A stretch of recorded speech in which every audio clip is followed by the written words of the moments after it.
Grande, questa era facile, stavo quella di prima. Sto uscendo dalla pappa. Oh, mi sono pensato alla comunità sul set Natale.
Take this moment to turn your cellular devices off. For once, i telefoni per una volta, ecco, veramente in silenzio. Vorrei che tutti fossero connessi, se potete mettere i telefoni su silenzio per questa cerimonia. Vi ringrazio di essere presenti qui con noi nella cerimonia ufficiale della Giornata Mondiale dell'Alimentazione che segna l'80° anniversario compleanno della FAO.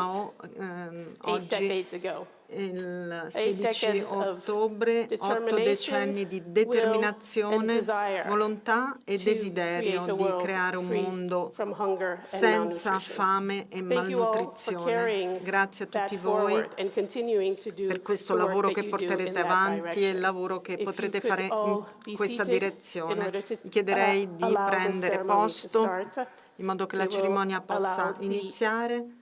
Consentiremo ai visitatori e agli ospiti di essere seduti prima di iniziare l'interpretazione in tutte le 6 lingue della FAO e in italiano.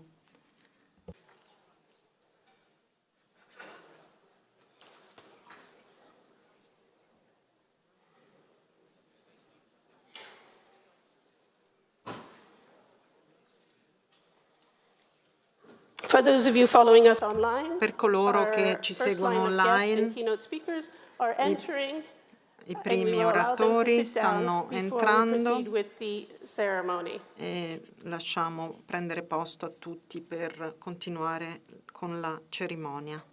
Benvenuti a tutti gli oratori per la cerimonia della Giornata Mondiale dell'Alimentazione 2025 della FAO, per gli 80 anni della FAO. Grazie, grazie a loro eccellenze che sono oggi riuniti e riunite qui con noi.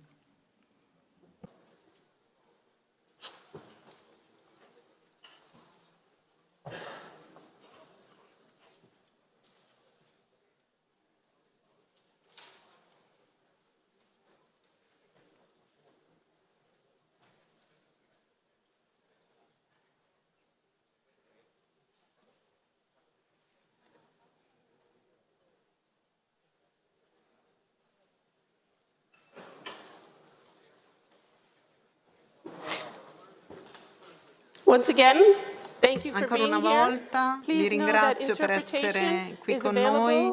L'interpretazione è disponibile per tutti nelle 6 lingue. È importante che tutti possano seguire questa cerimonia.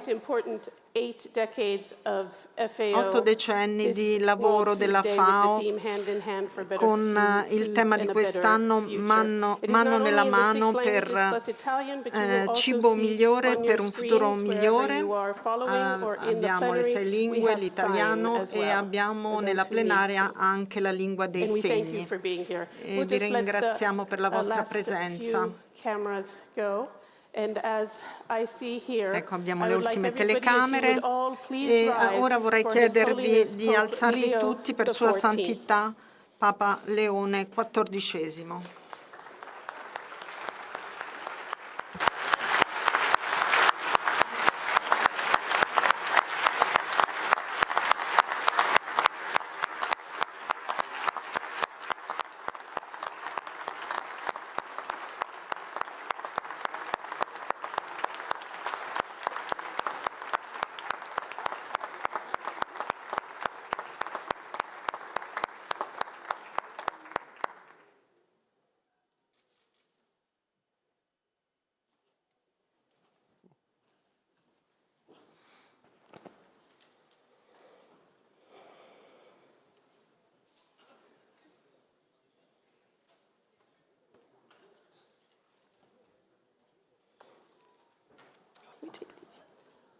His Holiness, Sua Your Santità, Majesties, Maestà, Excellencies, Eccellenze, friends, illustri ospiti, amici, colleghi e tutti coloro che ci seguono in diretta online. Grazie e benvenuti alla Giornata Mondiale dell'Alimentazione 2025 che segna l'esistenza della FAO dal titolo Mano nella mano per un'alimentazione migliore e un futuro migliore. Sono Yasmina Busianna, direttrice dell'Ufficio Comunicazione dell'Organizzazione delle Nazioni Unite per l'Alimentazione e l'Agricoltura FAO. Sono molto lieta di presentarvi gli altri 2 moderatori che lavoreranno con me per il resto della giornata. Richard Trenchard, rappresentante della FAO in Afghanistan, Monique Coleman, una prima Youth Champion e ora FAO Champion, attrice ed attivista. Insieme siamo onorati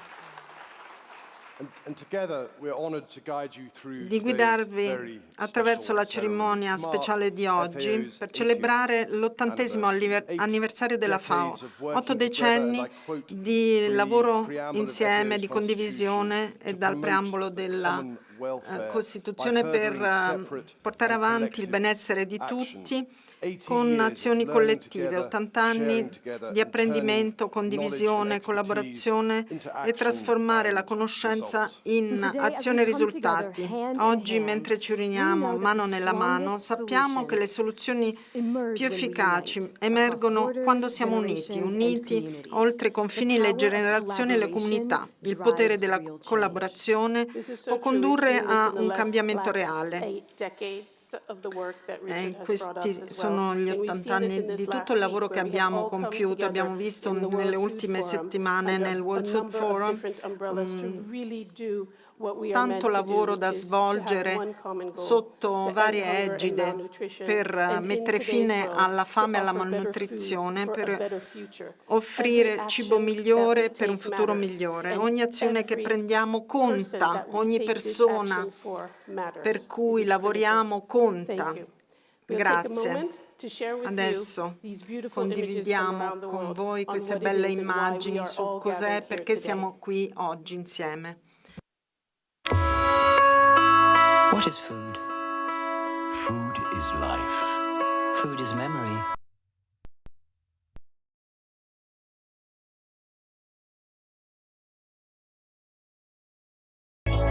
Food is innovation. Food is caring. It's connections. It's culture. It's the way we nurture each other. Food is a right. Not a privilege. Everyone deserves safe, nutritious food. Food is our future on a plate. 80 years ago, the world set out to end hunger and malnutrition. 80 years ago, the world made a promise to grow, share, feed communities, and live better through food. But today, hunger persists in spite of the best efforts of farmers, Women and men, youth, indigenous peoples. who work with courage and care, This World Food Day, let's walk forward, hand in hand, honoring traditions, cultivating new ideas, engaging in innovation, feeding communities, transforming how we grow, nurturing and harvesting a better future. to leave no one behind. Every action, big or small, brings us closer to a better life. We each have a role to play. When we join together across borders, cultures, and generations, We are part of the solution. the future of food, Belongs to all of us. hand in hand for better foods, And a better future for everyone.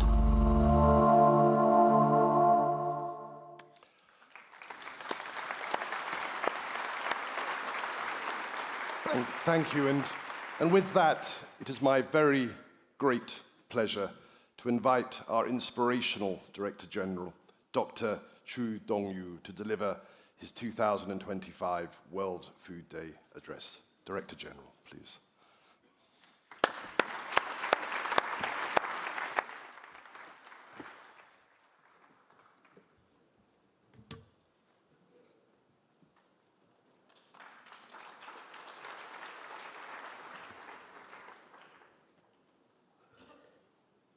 Excellencies, ladies, gentlemen, good morning from Rome. Dear colleagues and friends, it is great honor and a privilege to welcome you to FAO headquarters today in the heart of Rome, the entire city, as we celebrate World Food Day and FAO 80th birthday. Congratulations to all of you. Happy birthday to FAO.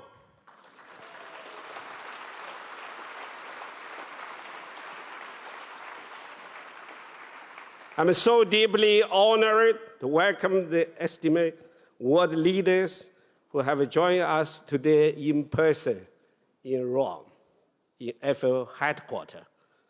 His Holiness Papa Leo XIV,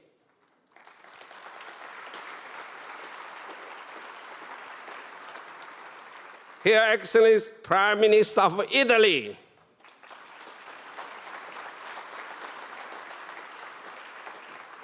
Her Excellency Deputy Prime Minister of Foreign Affairs and International Collaboration of Italy,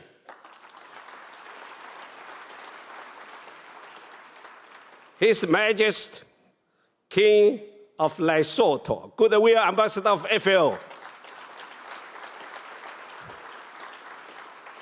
Her Majesty Queen of Spain, also Goodwill Ambassador of FAO,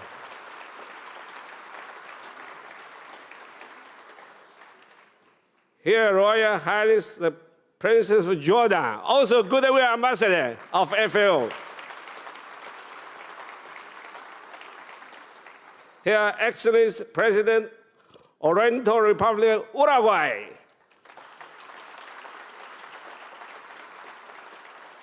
His Excellency Prime Minister of Kingdom of Eswatini. Her Excellency First Lady of Federative Republic of Brazil.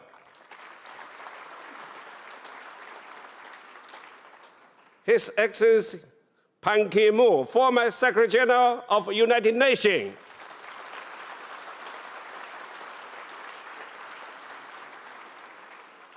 Minister of Agriculture and Rural Affairs, Special Envoy of President Xi of China.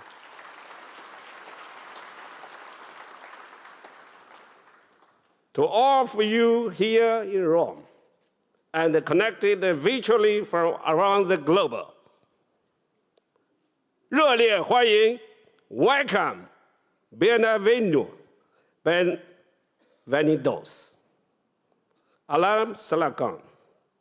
Dobra bos hala ved. Benvenudit.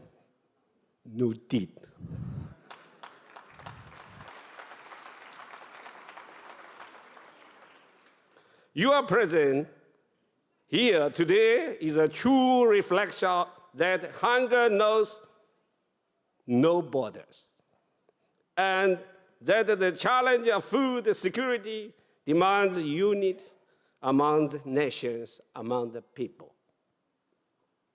The world leaders and the people everywhere must come together, united by our collective belief, and that the right to food is a basic human right, and that peace is a prerequisite for food security. I'm particularly humbled to welcome His Royal Holy See, Pope Leo XIV, to FAO headquarters. First time forever, and the UN family since he enrolled in his holy position. Let's give the applause to the Holy Father.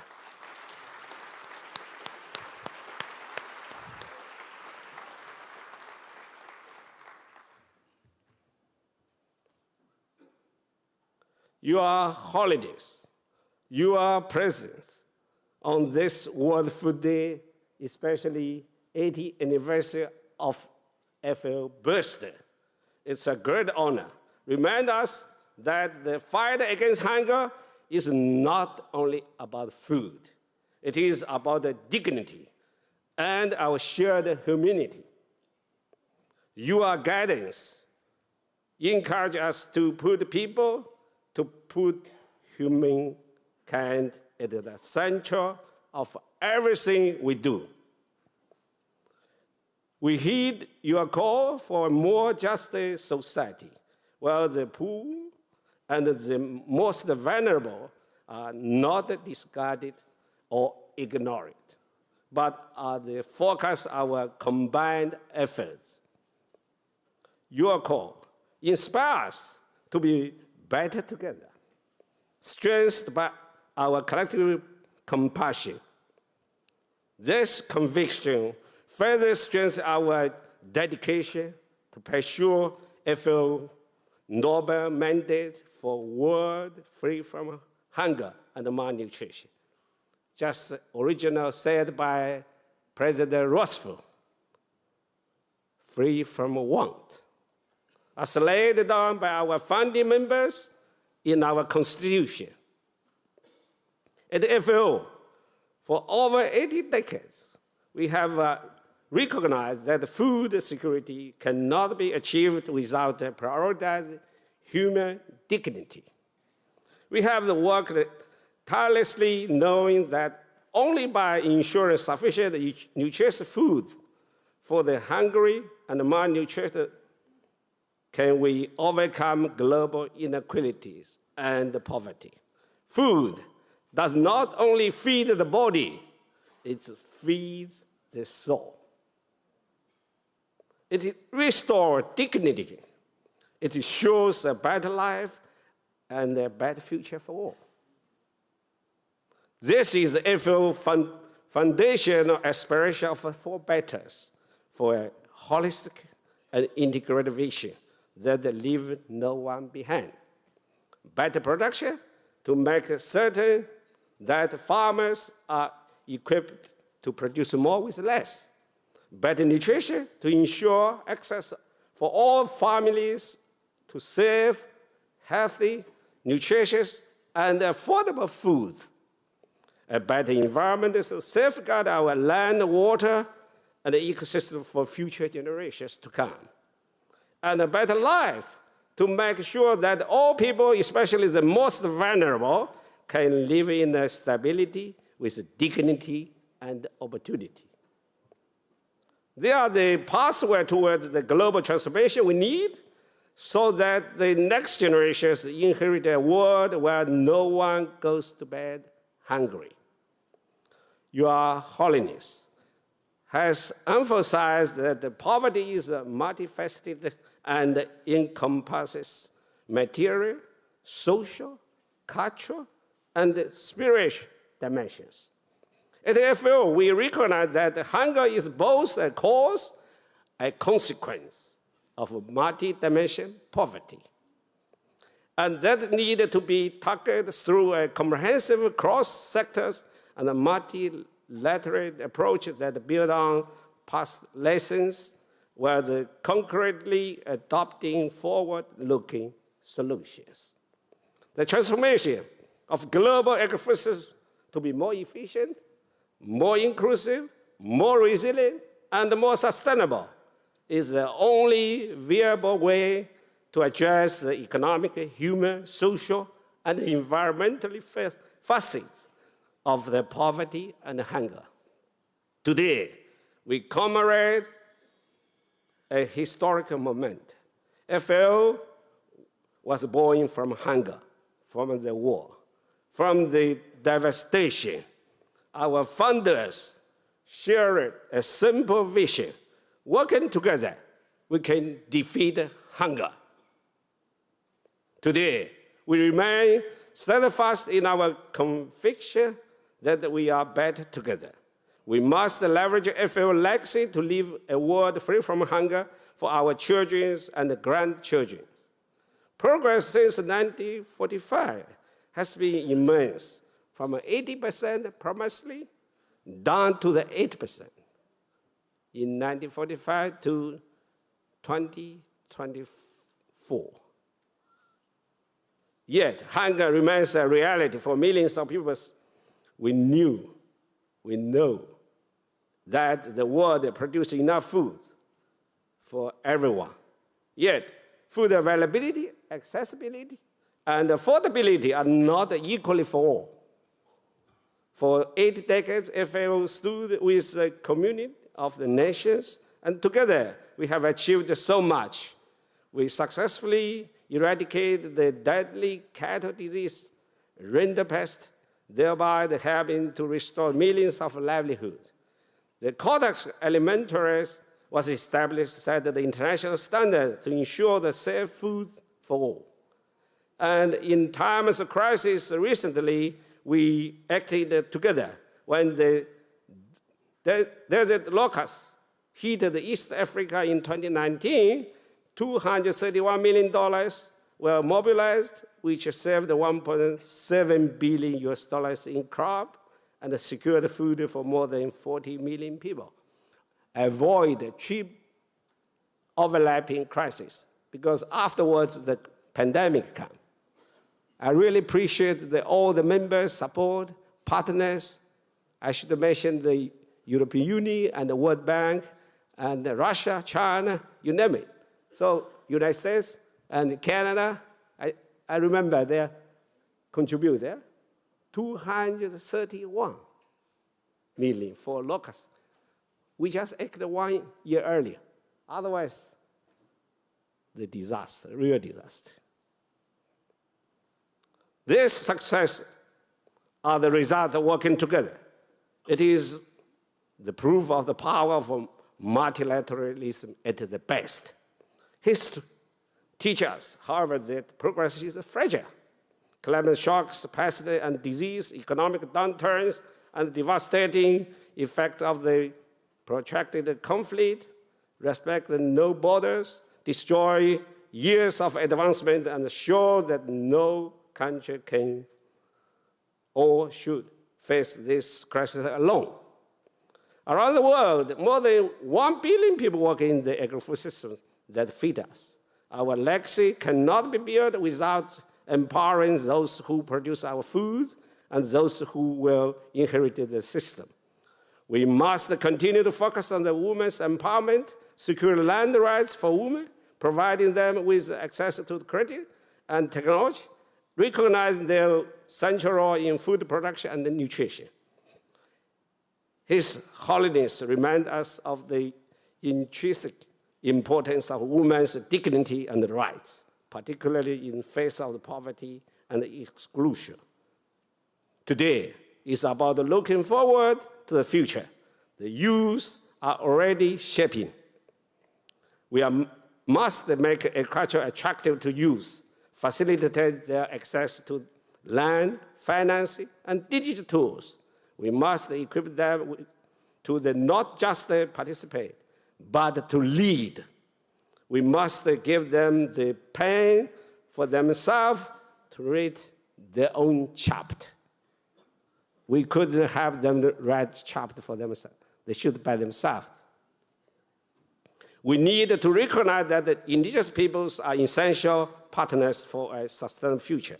Their role is not just about providing food for their own communities. It is about safeguarding the very fundamental issues, resources for our global agricultural system. By supporting them, we are not only upholding the human rights, we are investing in food security for all the humanity. And we must strengthen and support smallholder farmers by providing them with tools they need to gain bargaining power, reduce post-harvest losses, and access larger markets. Smallholders produce most of the food we eat, yet they are almost always left to sit on the margin of society. We must ensure that women, youth, indigenous people, and smallholder farmers are the heroes of our legacy. Your Holiness, Your Majesties, Excellencies, ladies, gentlemen, dear colleagues and friends, to mark today's historical moment and event, we are officially opening the door to the Food Agriculture Museum and Network here at the FAO headquarters. Thanks to the host country and the leadership of the President Mattarella, Prime Minister Giorgia Meloni, we are together, the walk, the talk. The museum is a dynamic education platform and a global network that brings together agri-food system and heritage, tradition, knowledge, science, innovation, all this together to access to any corner of the world. The museum and network amplifies FAO mission using the universal language of the art and the culture. It will inform, involve, and inspire people to act. On this World Food Day, let us honor our common humanity by thinking together, learning together, and contributing together. Sharing and collaborating is our common language. With mutual respect and understanding for a better, more food secure future for all on this small planet. On this World Food Day, let us reaffirm our commitment to our shared mission until its accomplishment. Let the end of hunger be our common legacy. Human legacy. There is a Chinese proverb which says, 常理时，天下安. It means when the granaries are full, the world is at peace. Your Holiness call us to invention a civilization of love, where the poor are not just the object of the charity, but central in shaping a better society. This call for the policies that promote justice and equity, and for the personal conversion as the cornerstone of the transformation. Today, let us heed that call, a call that transcends borders and beliefs. Let us be better together.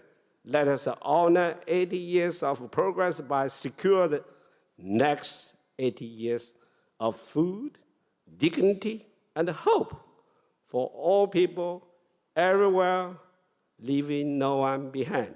And thank you. Thank you, all of you.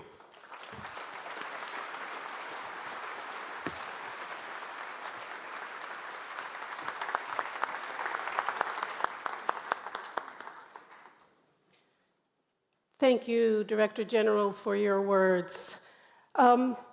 Through his moral leadership and compassion, His Holiness Pope Leo XIV has inspired so many people of all faiths across the world. It is with an extreme honor and pleasure that I would like to introduce His Holiness, Pope Leo XIV. Please join me in welcoming warmly His Holiness for his address.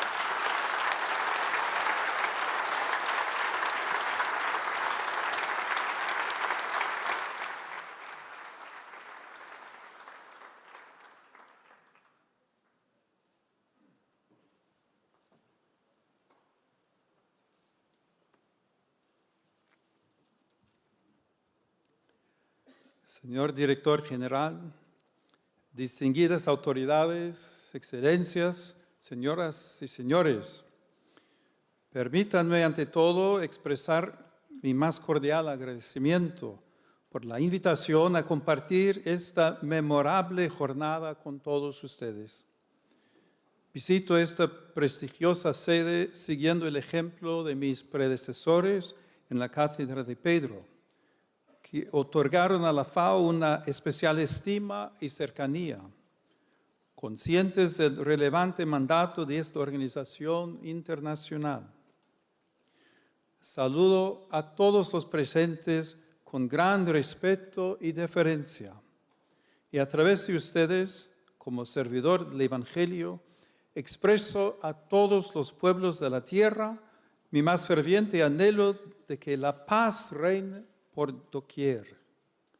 El corazón del Papa, que no se pertenece a sí mismo, sino a la Iglesia y en cierto modo a toda la humanidad, mantiene viva la confianza de que si se derrota el hambre, la paz será el terreno fértil del que nazca el bien común de todas las naciones. A 80 años de la institución de la FAO, nuestra conciencia debe interpelarnos una vez más frente al drama siempre actual del hambre y la malnutrición. Poner fin a estos males incumbe no solo a empresarios, funcionarios o responsables políticos. Es un problema cuya solución todos debemos concurrir. Agencias internacionales, gobiernos, instituciones públicas, ONGs, entidades académicas y sociedad civil, sin olvidar a cada persona en particular, que ha de ver en el sufrimiento ajeno algo propio. Quien padece hambre no es un extraño, es mi hermano, y he de ayudarlo sin dilación alguna. El objetivo que nos ve ahora reunidos es tan noble como ineludible: movilizar toda energía disponible en un espíritu de solidaridad para que el mundo no haya nadie al que le falte el alimento necesario, tanto en cantidad como en calidad. De esta manera se acabará con una situación que niega la dignidad humana, compromete el desarrollo deseable, obliga inicuamente a muchedumbres de personas a abandonar sus hogares y obstaculiza el entendimiento entre los pueblos. Desde su fundación, la FAO ha orientado infatigablemente su servicio para que el desarrollo de la agricultura y la seguridad alimentaria sean objetivos prioritarios de la política internacional. En este sentido, a 5 años del cumplimiento de la Agenda 2030, hemos de recordar con vehemencia que alcanzar el hambre cero solo será posible si existe una voluntad real para ello y no únicamente solemnes declaraciones. Por esto mismo, con renovado apremio, hoy estamos llamados a responder a una pregunta fundamental. ¿Dónde estamos en la acción contra la plaga del hambre que continúa flagelando atrozmente a una parte significativa de la humanidad? Es preciso y sumamente triste mencionar que a pesar de los avances tecnológicos, científicos y productivos, 673 millones de personas en el mundo se van a la cama sin comer. y otros 2.300 millones no pueden permitirse una alimentación adecuada desde el punto de vista nutricional. Son cifras que no podemos reputar como meras estadísticas. Detrás de cada uno de estos números hay una vida truncada, una comunidad vulnerable. Hay madres que no pueden alimentar a sus hijos. Quizá el dato más conmovedor sea el de los niños que sufren la malnutrición, con las consecuentes enfermedades, el retraso en el crecimiento motor y cognitivo. Esto no es casualidad, sino la señal evidente de una insensibilidad imperante, de una economía sin alma, de un cuestionable modelo de desarrollo y de un sistema de distribución de recursos injusto e insostenible. En un tiempo en el que la ciencia ha alargado la esperanza de vida, la tecnología ha acercado continentes y el conocimiento ha abierto horizontes antes inimaginables. Permitir que millones de seres humanos vivan y mueran golpeados por el hambre es un fracaso colectivo, un extravío ético, una culpa histórica. Los escenarios de los conflictos actuales han hecho resurgir el uso de los alimentos como arma de guerra, contradiciendo todo el trabajo de sensibilización llevado adelante por la FAO durante estas 8 décadas. Cada vez parece alejarse más ese consenso expresado por los estados que considera la inanición deliberada un crimen de guerra, como también el impedir intencionalmente el acceso a los alimentos a comunidades o pueblos enteros. El derecho internacional humanitario prohíbe, sin excepción, atacar a civiles y bienes esenciales para la supervivencia de las poblaciones. Hace unos años, el Consejo de Seguridad de las Naciones Unidas condenó unánimemente esta práctica, reconociendo la conexión entre conflictos armados e inseguridad alimentaria y estigmatizando el uso del hambre infligido a civiles como método de guerra. Esto parece olvidado, pues con dolor somos testigos del uso continuo de esa estrategia cruel, que condena a hombres, mujeres, niños al hambre, negándoles el derecho más elemental, el derecho a la vida. Sin embargo, el silencio de quienes mueren de hambre grita en la conciencia de todos, aunque a menudo sea ignorado, acallado o tergiversado. No podemos seguir así, ya que el hambre no es el destino del hombre, sino su perdición. Fortalezcamos, pues, nuestro entusiasmo para remediar este escándalo. No nos detengamos pensando que el hambre es solo un problema que resolver. Es más, es un clamor que sube al cielo y que requiere la veloz respuesta de cada nación, de cada organismo internacional, de cada instancia regional, local o privada. Nadie puede quedar al margen de luchar denodadamente contra el hambre. Esta batalla es de todos. Excelencias, hoy en día asistimos a paradojas ultrajantes. ¿Cómo podemos seguir tolerando que se desperdicien ingentes toneladas de alimentos mientras muchedumbres de personas se afanan por encontrar en la basura algo que llevarse a la boca? ¿Cómo explicar las desigualdades que permiten a unos pocos tenerlo todo y a muchos no tener nada? ¿Cómo no se detienen inmediatamente las guerras que destruyen los campos antes que las ciudades, llegando incluso a escenas indignas de la condición humana, en las que la vida de las personas, y en particular la de los niños, en vez de ser cuidada, se desvanece mientras van en busca de comida con la piel pegada a los huesos? Contemplando el actual panorama mundial, tan penoso y desolador por los conflictos que lo afligen, da la impresión de que nos hemos convertido en testigos abúlicos de una violencia desgarradora, cuando en realidad las tragedias humanitarias por todos conocidas tendrían que instarnos a ser artesanos de paz, munidos del bálsamo sanador que requieren las heridas abiertas en el corazón mismo de la humanidad. Una sangría que debería atraer inmediatamente nuestra atención y que habría de llevarnos a redoblar nuestra responsabilidad individual y colectiva, despertándonos del letargo aciago en el que con frecuencia estamos sumidos. El mundo no puede seguir asistiendo a espectáculos tan macabros como los que están en curso en numerosas regiones de la tierra. Hay que darlos por zanjados cuanto antes.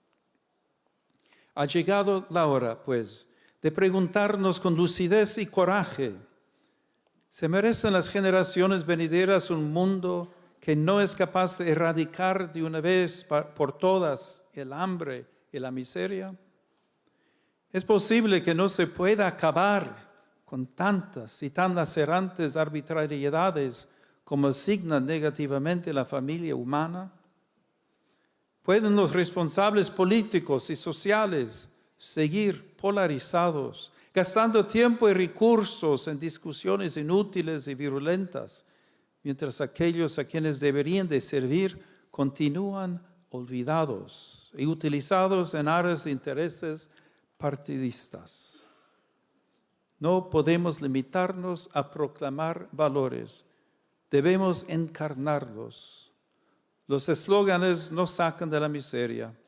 Urge una superación de un paradigma político tan enconado, basándonos en una visión ética que prevalezca sobre el pragmatismo vigente que reemplaza a la persona con el beneficio. No basta con invocar la solidaridad, debemos garantizar la seguridad alimentaria, el acceso a los recursos y el desarrollo rural sostenible. En este sentido, me parece un verdadero acierto que la Jornada Mundial de la Alimentación se celebre este año bajo el lema "Mano de la mano por unos alimentos y un futuro mejores". En un momento histórico, marcado por profundas divisiones y contradicciones, sentirse unidos por el vínculo de la colaboración no es solo un hermoso ideal, sino un llamamiento decidido a la acción. No hemos de contentarnos con llenar paredes con grandes y llamativos carteles. Ha llegado el tiempo de asumir un renovado compromiso que incida positivamente en la vida de aquellos que tienen el estómago vacío y esperan de nosotros gestos concretos que los arranquen de su postración.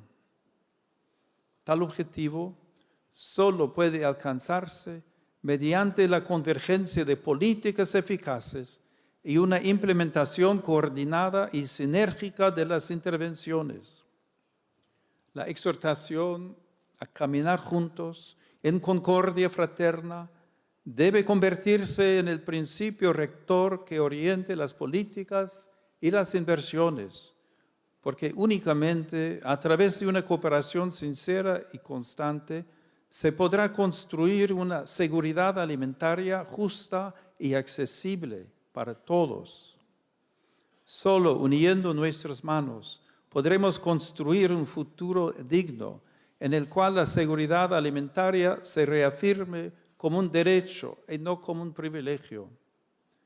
Con esta convicción quisiera evidenciar que en la lucha contra el hambre y en el fomento de un desarrollo integral, el papel de la mujer se configura como indispensable, aunque no siempre sea suficientemente apreciado. Las mujeres son las primeras en velar por el pan que falta, en sembrar esperanza en los surcos de la tierra, en amasar el futuro con las manos encallecidas por el esfuerzo. En cada rincón del mundo, La mujer es silenciosa arquitecta de la supervivencia, custodia metódica de la creación. Reconocer y valorar su papel no es solo cuestión de justicia, es garantía de una alimentación más humana y más duradera. Excelencias, conociendo la proyección de este foro internacional, déjenme que subraye sin ambajes la importancia del multilateralismo frente a nocivas tentaciones que tienden a erigirse como autocráticas en un mundo multipolar y cada vez más interconectado. Se hace, por tanto, más necesario que nunca repensar con audacia las modalidades de la cooperación internacional. No se trata solo de individuar estrategias o realizar prolijos diagnósticos. Lo que los países más pobres aguardan con esperanza es que se oiga sin filtros su voz, que se conozcan realmente sus carencias y se les ofrezca una oportunidad, de modo que se cuente con ellos a la hora de solucionar sus verdaderos problemas, sin imponerles soluciones fabricadas en lejanos despachos, en reuniones dominadas por ideologías que ignoran frecuentemente culturas ancestrales, tradiciones religiosas o costumbres muy arraigadas en la sabiduría de los mayores. Es imperioso construir una visión que haga que cada actor del escenario internacional pueda responder con mayor eficacia y prontitud a las genuinas necesidades de aquellos a quienes estamos llamados a servir mediante nuestro compromiso cotidiano. Today, we can no longer delude ourselves by thinking that the consequences of our failures impact only those who are hidden out of sight. The hungry faces of so many who still suffer challenge us and invite us to re-examine our lifestyles, our priorities, and our overall way of living in today's world. For this very reason, I want to bring to the attention of this international forum the multitudes who lack access to drinking water, food, essential medical care, decent housing, basic education, and dignified work, so that we can share in the pain of those who are nourished by despair, tears, and misery alone. How can we fail to remember all of those who are condemned to death and hardship in Ukraine, Gaza, Haiti, Afghanistan, Mali, the Central African Republic, Yemen, and South Sudan, to name just a few places on the planet where poverty has become the daily bread of so many of our brothers and sisters. The international community cannot look the other way. We must make their suffering our own. We cannot aspire to a more just social life if we are not willing to rid ourselves of the apathy that justifies hunger as if it were background music which we've grown accustomed to, an unsolvable problem, or simply someone else's responsibility. We cannot demand action from others if we ourselves fail to honor our own commitments. By our omission, we become complicit in the promotion of injustice. We cannot hope for a better world, a bright and peaceful future, if we are not willing to share what we ourselves have received. Only then can we affirm with truth and courage that no one has been left behind. I invoke upon all of you gathered here today the FAO and its officials who strive daily to fulfill their responsibilities with virtue and to lead by example, the blessings of God who cares for the poor, the hungry, and the helpless. May God renew in each of us that hope which does not disappoint. The challenges that lie before us are immense, but so is our potential and the possible courses of action. Hunger has many names and weighs upon the entire human family. Every human person hungers not only for bread, but also for everything that allows for maturity and growth towards the happiness for which all have been created. There is a hunger for faith, hope, and love that must be channeled into the comprehensive response that we are called to carry out together. What Jesus said to his disciples when facing a hungry crowd remains a key and pressing challenge for the international community. Give them something to eat. With the small contribution of the disciples, Jesus performed a great miracle. Do not tire then of asking God today for the courage and the energy to continue to work toward a justice that will yield lasting and beneficial results. As you continue your efforts, you will always be able to count on the solidarity, engagement, the commitment of the Holy See, and the institutions of the Catholic Church that stand ready to go out and serve the poorest and the most disadvantaged throughout the world. Thank you very much.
We thank His Holiness for those wonderful words.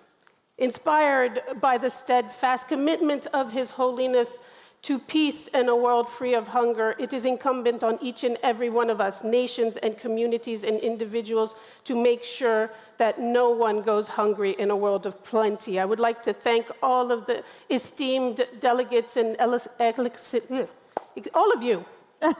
You are all excellencies. Thank you. I'd like to thank you very much for being here. All of the ministers, you've come from around the world to be here with us today. Ministers of Agriculture from Italy, from China, from around the world. I met this morning from Angola. I met Jordan as well. Everybody from all parts of the world. Thank you for being here, for having listened to this wonderful keynote speech by His Holiness. It is quite moving, tough to follow, but I know that we're all here to be able to do the work that is requested of us. Richard, you said one thing to me behind scene. You said... The hope that does not disappoint. The hope that does not disappear.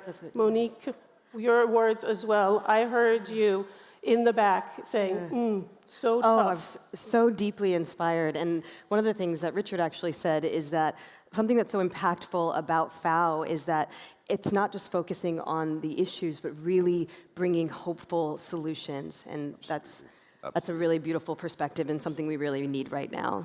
Let us give His Holiness a round of applause. I'm sure he will hear it again.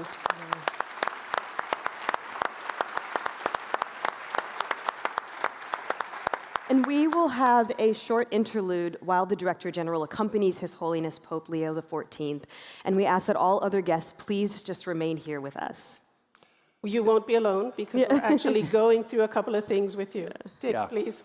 Look, it's such a privilege to be here with you and to mark FAO's 80th anniversary. Over the years, I've worked in many, many countries for FAO, including several as FAO representative, country director. I've seen with my own eyes, I've felt with my own heart how access to food is about so much more than just nourishment, however important that is. Access to food is also about dignity.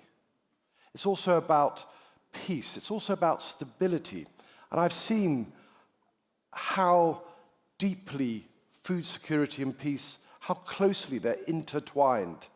Our shared efforts to strengthen agri-food systems and protect livelihoods matter so much today. Absolutely, Richard. You know, High School Musical taught me that we are all in this together. And as the first ever United Nations Youth Champion 15 years ago, I learned how advocacy and the partnerships that we build, including those beyond traditional systems, can drive real and lasting change. And so today, as I join you on this World Food Day, I especially want to shine a bright light on the food and nutrition needs of young people and women farmers all around the world. So one thing is that when I started my career, I started as a filmmaker and a photographer. And then I spent 2 decades with the United Nations around the world, be it in peacekeeping or peace building. And one of the things that really spoke to me is that you have to, and we all have to hear what is needed from the people who are on the ground and in all of the places where we work. So I think one of the best things to do is to go.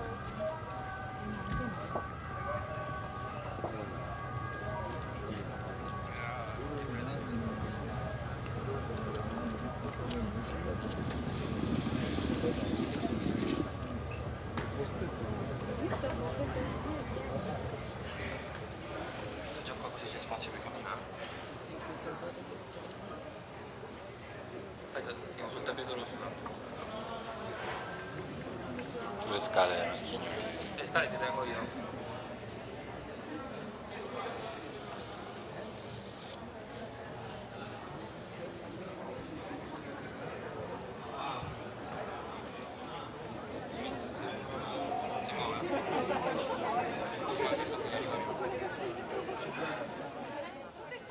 Ve ben bunu gördükten sonra bundan ayrılmak istemedim ve bunu kendim mesleğe dönüştürdüm. Ve şu anda seçtiğim tercihten çok memnunum.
Mo richiudo allora.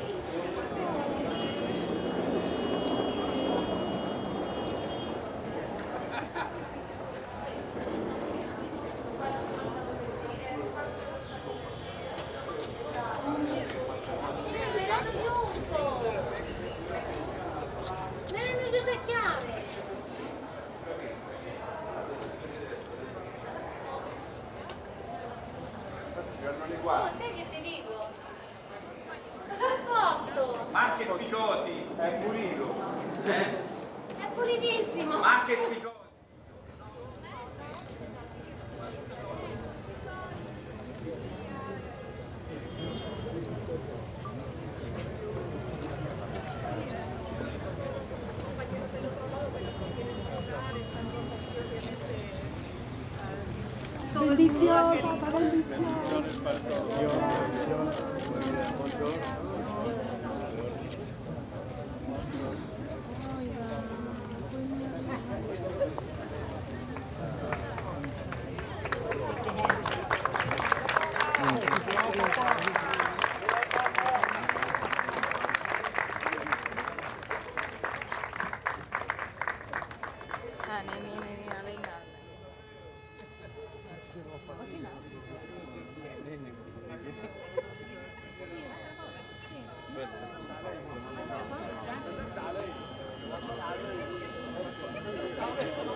centro dell'America Latina. Ecco, per questo noi abbiamo voluto come governo italiano far sì che l'Africa diventi una priorità strategica, abbiamo dato vita al piano Mattei e l'intera politica del governo italiano, a partire dall'impegno nel G7, l'impegno in Europa e nella NATO, è orientata a fare in modo che il continente africano, che è ricco nel suo sottosuolo, possa non soffrire più la povertà in molti altri paesi dove ancora, come è emerso anche dalle immagini che abbiamo visto, si rischia di morire di fame, come si rischia di morire di malattia.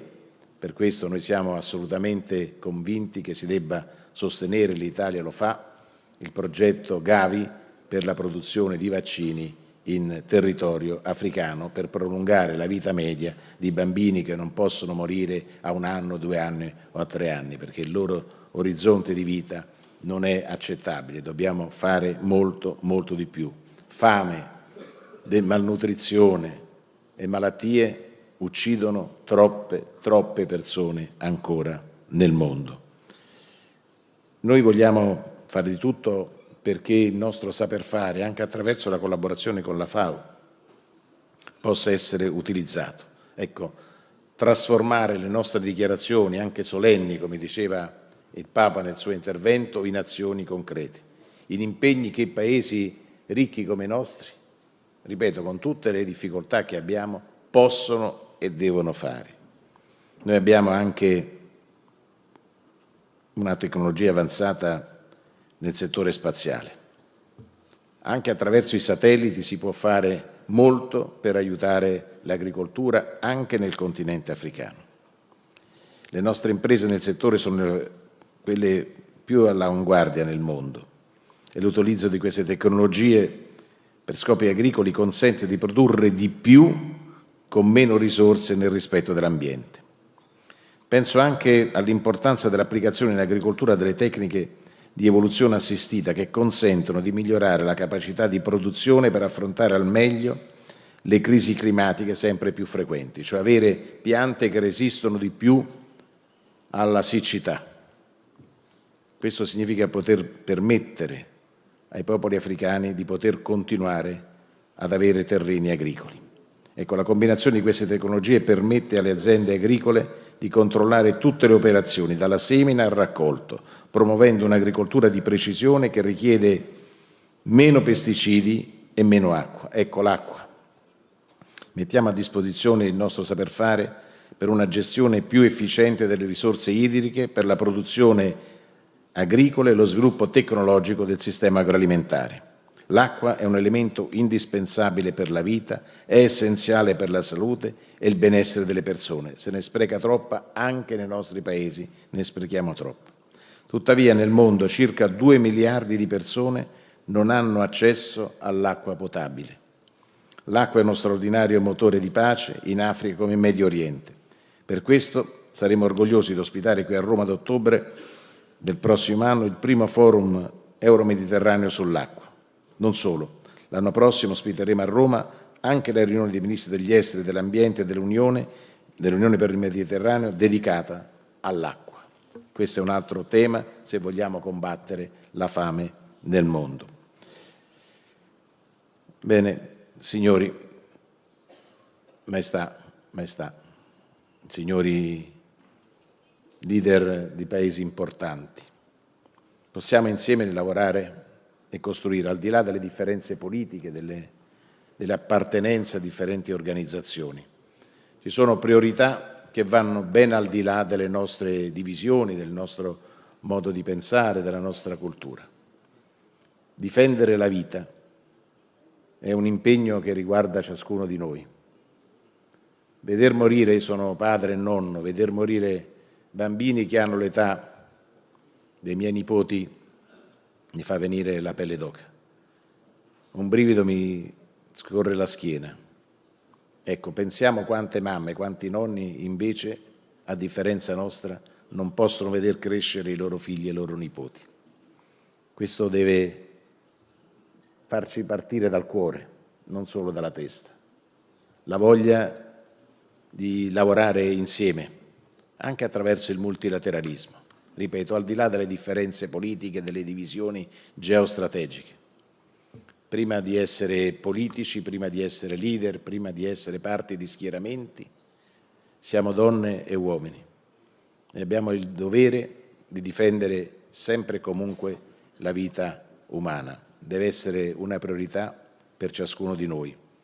Come ministro, come italiano e come uomo, voglio lanciarvi questo messaggio garantendovi l'impegno mio, del mio Ministero, ma direi di tutta l'Italia, affinché si possano salvare sempre più vite umane nel mondo, lottando contro la fame. Grazie a tutti quanti voi e buon anniversario alla FAO.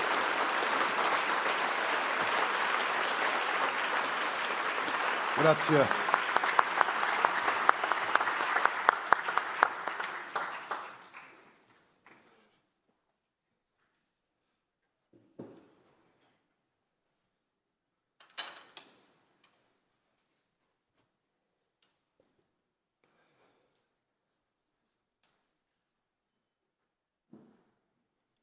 Grazie, Sua Eccellenza. Thank you. Yes, Mina. Thank you very much, Your Excellency, for those very powerful words and for our steps forward to take. With that, I would like to introduce somebody whom you already know very well, who does a great deal for his own country and who is the FAO Goodwill Ambassador, Special Ambassador for Nutrition, His Majesty King Letsie III of Lesotho.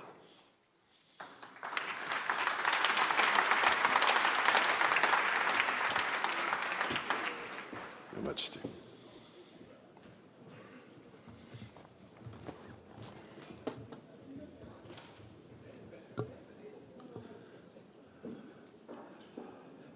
Your Excellencies, heads of state and heads of government, Your Majesty, Queen Letizia of Spain, Your Royal Highness, Your Excellency Dr. Xu Dongyu, FAO Director General, Excellencies, distinguished guests, ladies and gentlemen, as always, it is a great privilege and honor to address you today as we commemorate the World Food Day and celebrate the 80th anniversary of the Food and Agriculture Organization of the United Nations. This occasion invites us to reflect on 8 decades of progress in the fight against hunger, malnutrition, and poverty, and to renew our collective commitment to a world where every person, everywhere, enjoys a healthy diet. I am honored to continue the long-standing collaboration with FAO and, in particular, to reaffirm the strong partnership with the Director General, whose visionary leadership has consistently championed nutrition as a cornerstone of sustainable development. The newly released State of Food Security and Nutrition in the World of 2025 delivers a sobering message. While modest progress has been made in reducing global hunger, thanks to our collective efforts, 673 million people still face hunger, representing 8.2% of the world's population. At the same time, 2.6 billion people, nearly 1 in 3 globally, cannot afford a healthy diet.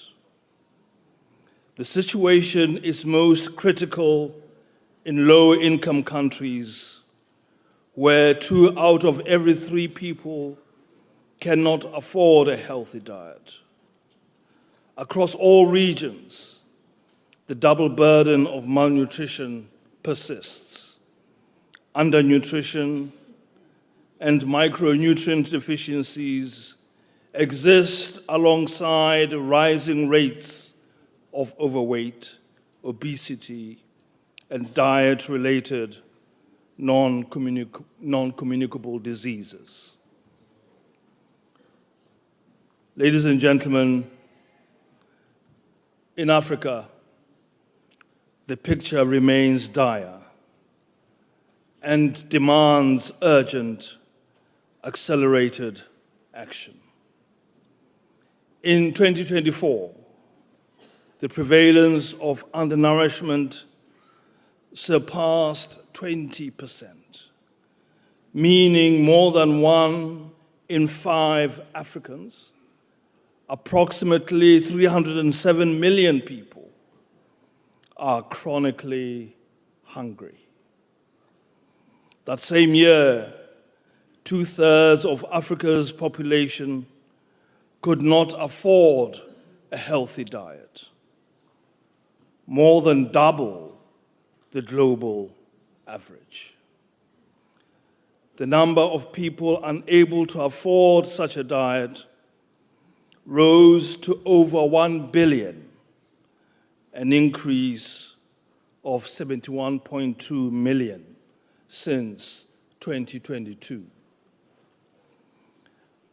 Africa fell short on achieving the Malabo targets of 2025, particularly the goal of ending hunger and all forms of malnutrition. As the continent transitions to the post-Malabo era, renewed focus is needed to accelerate progress towards the 2030 Global Nutrition and Sustainable Development Goals. Without decisive action, Africa risks remaining off track to meet these commitments. While child stunting has modestly declined in some areas, rates remain above 30% in many countries. Anemia affects more than 35% of women of reproductive age. Meanwhile, overweight and obesity are rising rapidly, especially in urban areas, fueling a surge in diet-related illnesses such as diabetes and hypertension. Like His Holiness, I also say that these figures are not just statistics. They represent lives, families, and futures.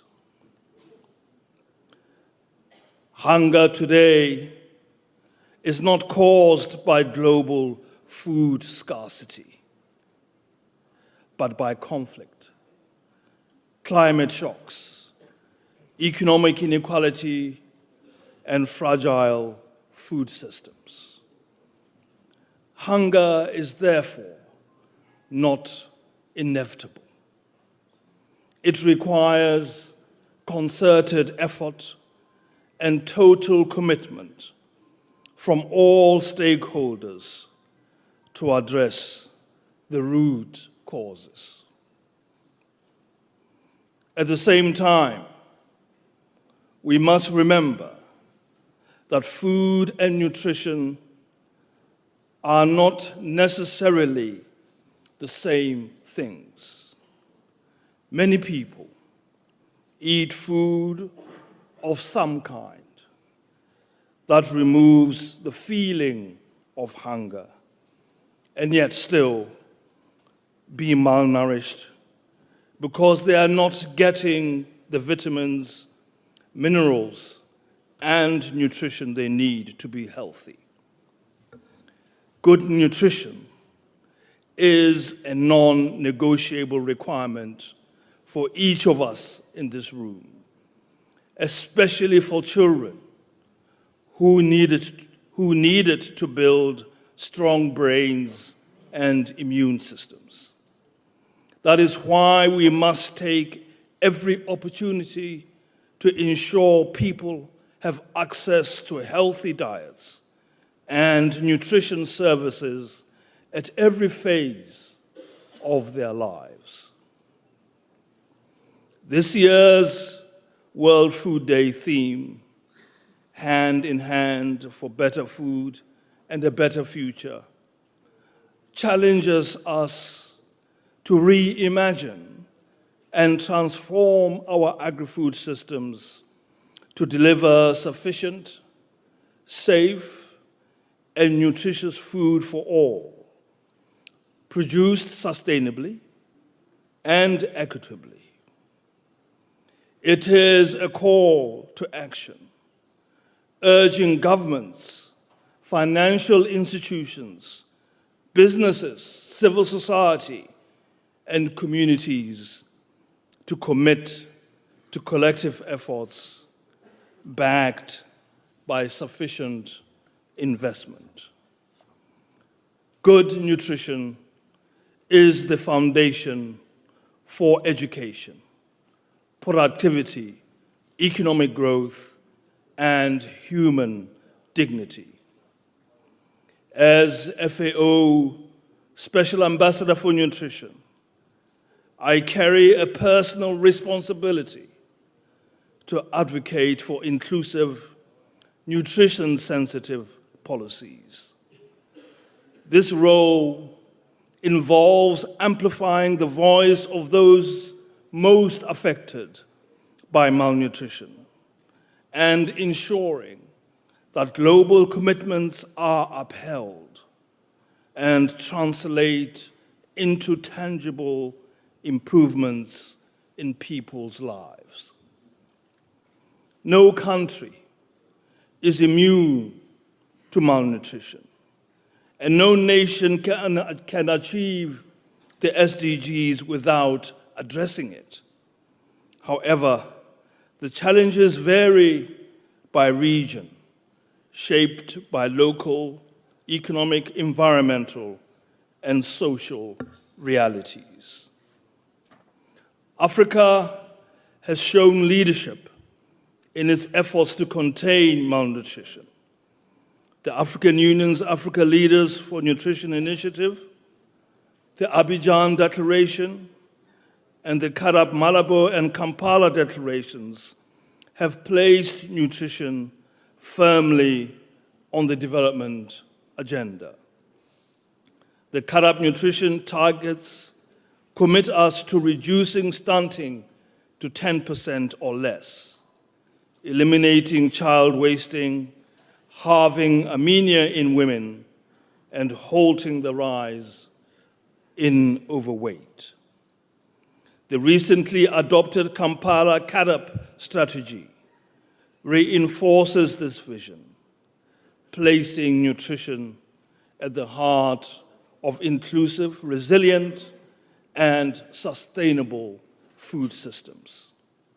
I commend FAO's strong support in developing this strategy and ensuring that nutrition is integrated and tracked across all levels.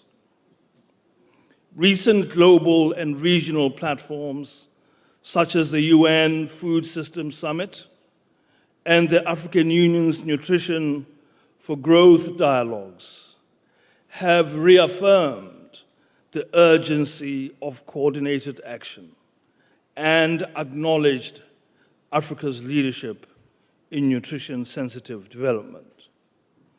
In Lesotho, we have aligned our national strategies with FAO's vision. Our efforts to integrate nutrition into agricultural planning, strengthen school feeding programs, and promote climate-resilient crops demonstrate our commitment to ensuring that all segments of society are part of the solution. However, political commitments must be matched by investment. At global and regional levels, we must increase and better target financing for nutrition. Mobilizing domestic resources, international funding, and private sector engagement is essential.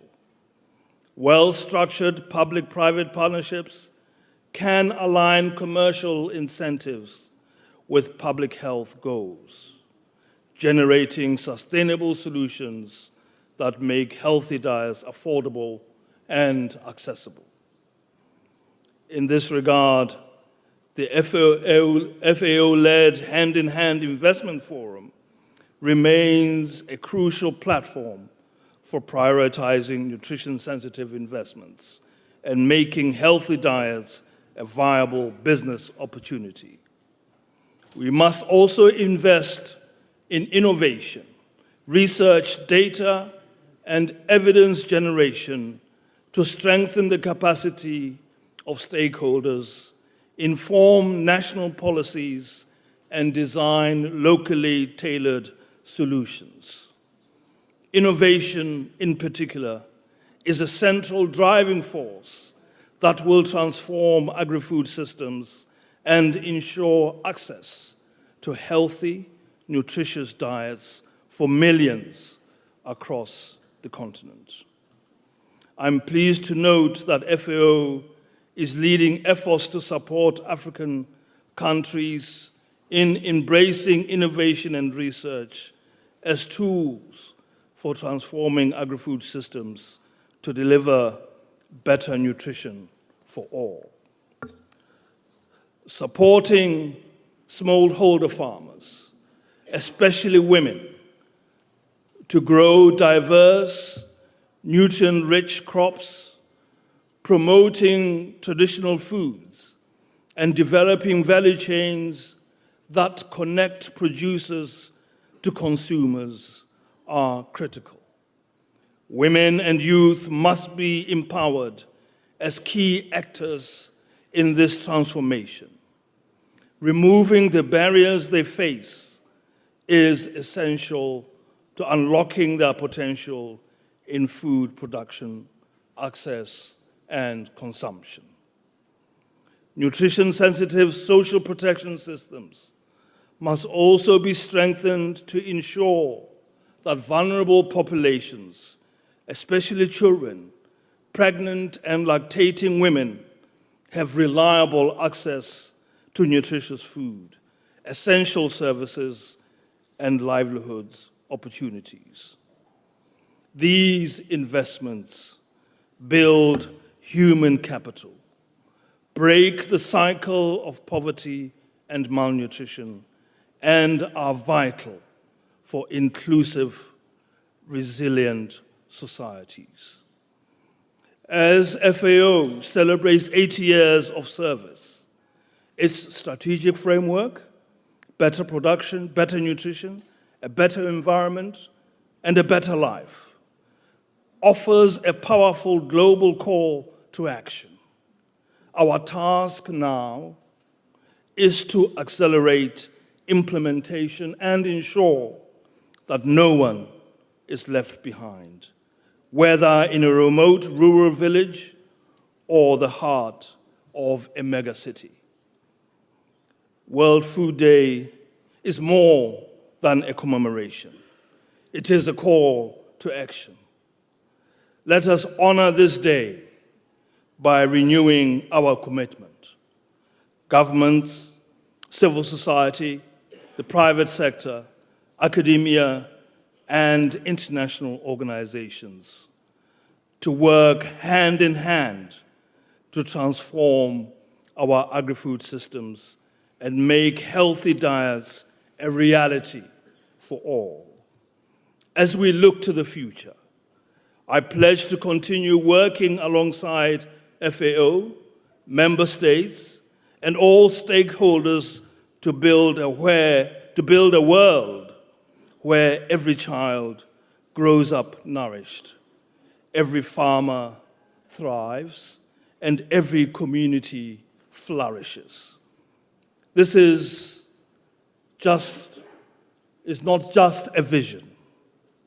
It is a moral imperative. If we succeed, we will not only improve lives today, but we will secure a healthier, more resilient, and more equitable future for generations to come. I thank you for your attention.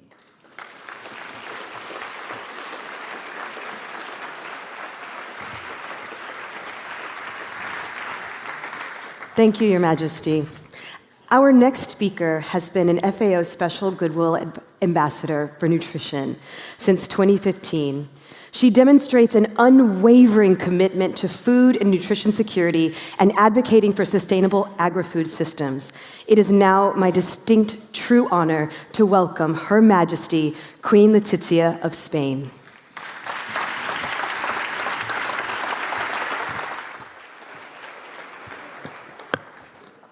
How is your patience? Good morning, buongiorno, buenos días, Director General de la FAO, jefes de Estado, autoridades, ministros, embajadores, un saludo especial a los trabajadores y a los colaboradores de esta institución en este aniversario.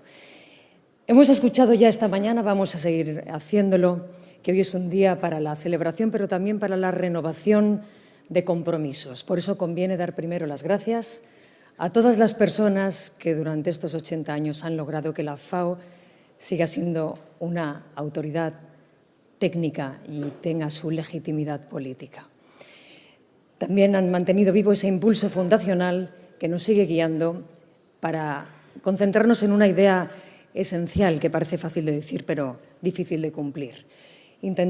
Seguir intentando mejorar la situación de más de 600 millones de personas que no tienen alimento alguno, hoy, 16 de octubre, tampoco, y que casi 2.300, 2.600, 3.000 millones de personas, las cifras bailan, no se puedan permitir una alimentación saludable. Nos ha tocado vivir tiempos difíciles. Asistimos constantemente a esa revisión de principios que creíamos inalterables desde que se fundó este sistema de Naciones Unidas. Principios como el multilateralismo, ya lo hemos escuchado, la cooperación al desarrollo, el vínculo entre financiación y justicia social o la consideración de la alimentación como un derecho humano e inalienable. Alimentación, claro está, que sea sostenible, suficiente, saludable, adecuada y que, por supuesto, también se reduzca al máximo el consumo de productos ultraprocesados, que es lo que recomienda la Organización Mundial de la Salud. Me van a permitir, muy rápido, y me van a perdonar,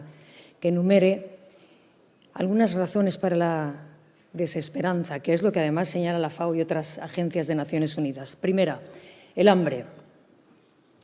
Es un arma de guerra en algunos lugares del mundo y todavía es una herida abierta. Segunda, hay sectores de la sociedad civil que están denunciando la concentración corporativa de algunos sistemas alimentarios. Tercera, nosotros sabemos de memoria, el desperdicio alimentario. Un tercio de la producción mundial de alimentos acaba en la basura. Cuarta, sequías, inundaciones, la desertización, fenómenos extremos del cambio climático que afectan en mayor medida a quienes menos tienen, a los más vulnerables y que, casualidad, resulta que son los que siempre sufren más.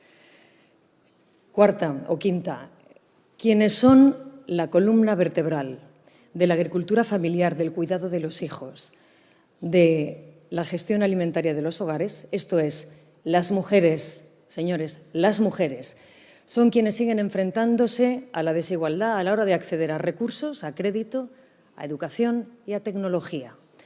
Y en este sexto, creo que es ya estas sextas razones para la desesperanza, nombro rápidamente algunas: guerras prolongadas, tensiones geopolíticas, migraciones forzadas, volatilidad de los precios, pérdida de la biodiversidad, ese número creciente, constante, que no para de personas, sobre todo jóvenes, con problemas de sobrepeso y obesidad. En fin, con este panorama me van a permitir que vuelva al principio, que intente mantener la calma, recobrar algo de esperanza y recordar lo logrado en estos 80 años por la FAO. Recordar también que la FAO sigue teniendo un cuerpo técnico de una alta cualificación, muy sólido, extraordinario, que tiene un gran prestigio en todos los países donde trabaja sobre el terreno. España está muy comprometida con la FAO. Promovemos sistemas alimentarios más sostenibles, por supuesto el derecho a la alimentación saludable, colaboramos también y trabajamos reforzando ese trabajo con parlamentos en América Latina. Construimos también esos sistemas, como decía, más sostenibles. Estamos ayudando también en contextos de conflicto y aportando a esta organización conocimiento técnico y especialistas, siempre que se necesite. Voy a terminar recordando lo que dijo el rey de España en la última Asamblea General de Naciones Unidas. Dijo que la dignidad del ser humano no es negociable y solamente si ponemos en el centro de las políticas alimentarias los derechos de las personas, respetaremos esa dignidad. Y me gustaría, por favor, que si hay alguien en la sala o en algún lugar que tenga una idea mejor, que la cooperación multilateral para conseguir que las personas tengan una alimentación adecuada, que venga aquí, por favor, y que nos lo diga. Mientras tanto, vamos a tener que seguir empeñándonos en trabajar, en cooperar, en acompañar, en preocuparnos, en ayudar a las personas que no han tenido tanta suerte como nosotros y que tienen una vida más difícil. Su Santidad el Papa lo acaba de decir ahora mismo. Veamos el sufrimiento ajeno como algo propio. Grazie. Muchas gracias.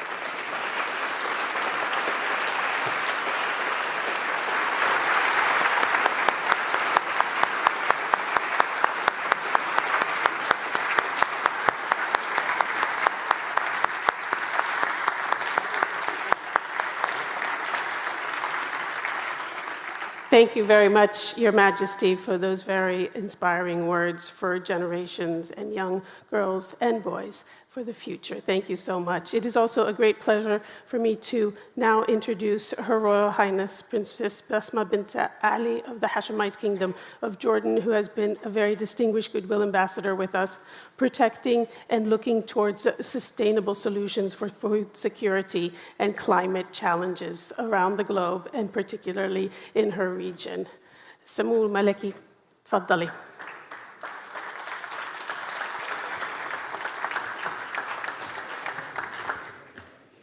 بسم الله الرحمن الرحيم والصلاة والسلام على سيدنا محمد وعلى آله وصحبه أجمعين.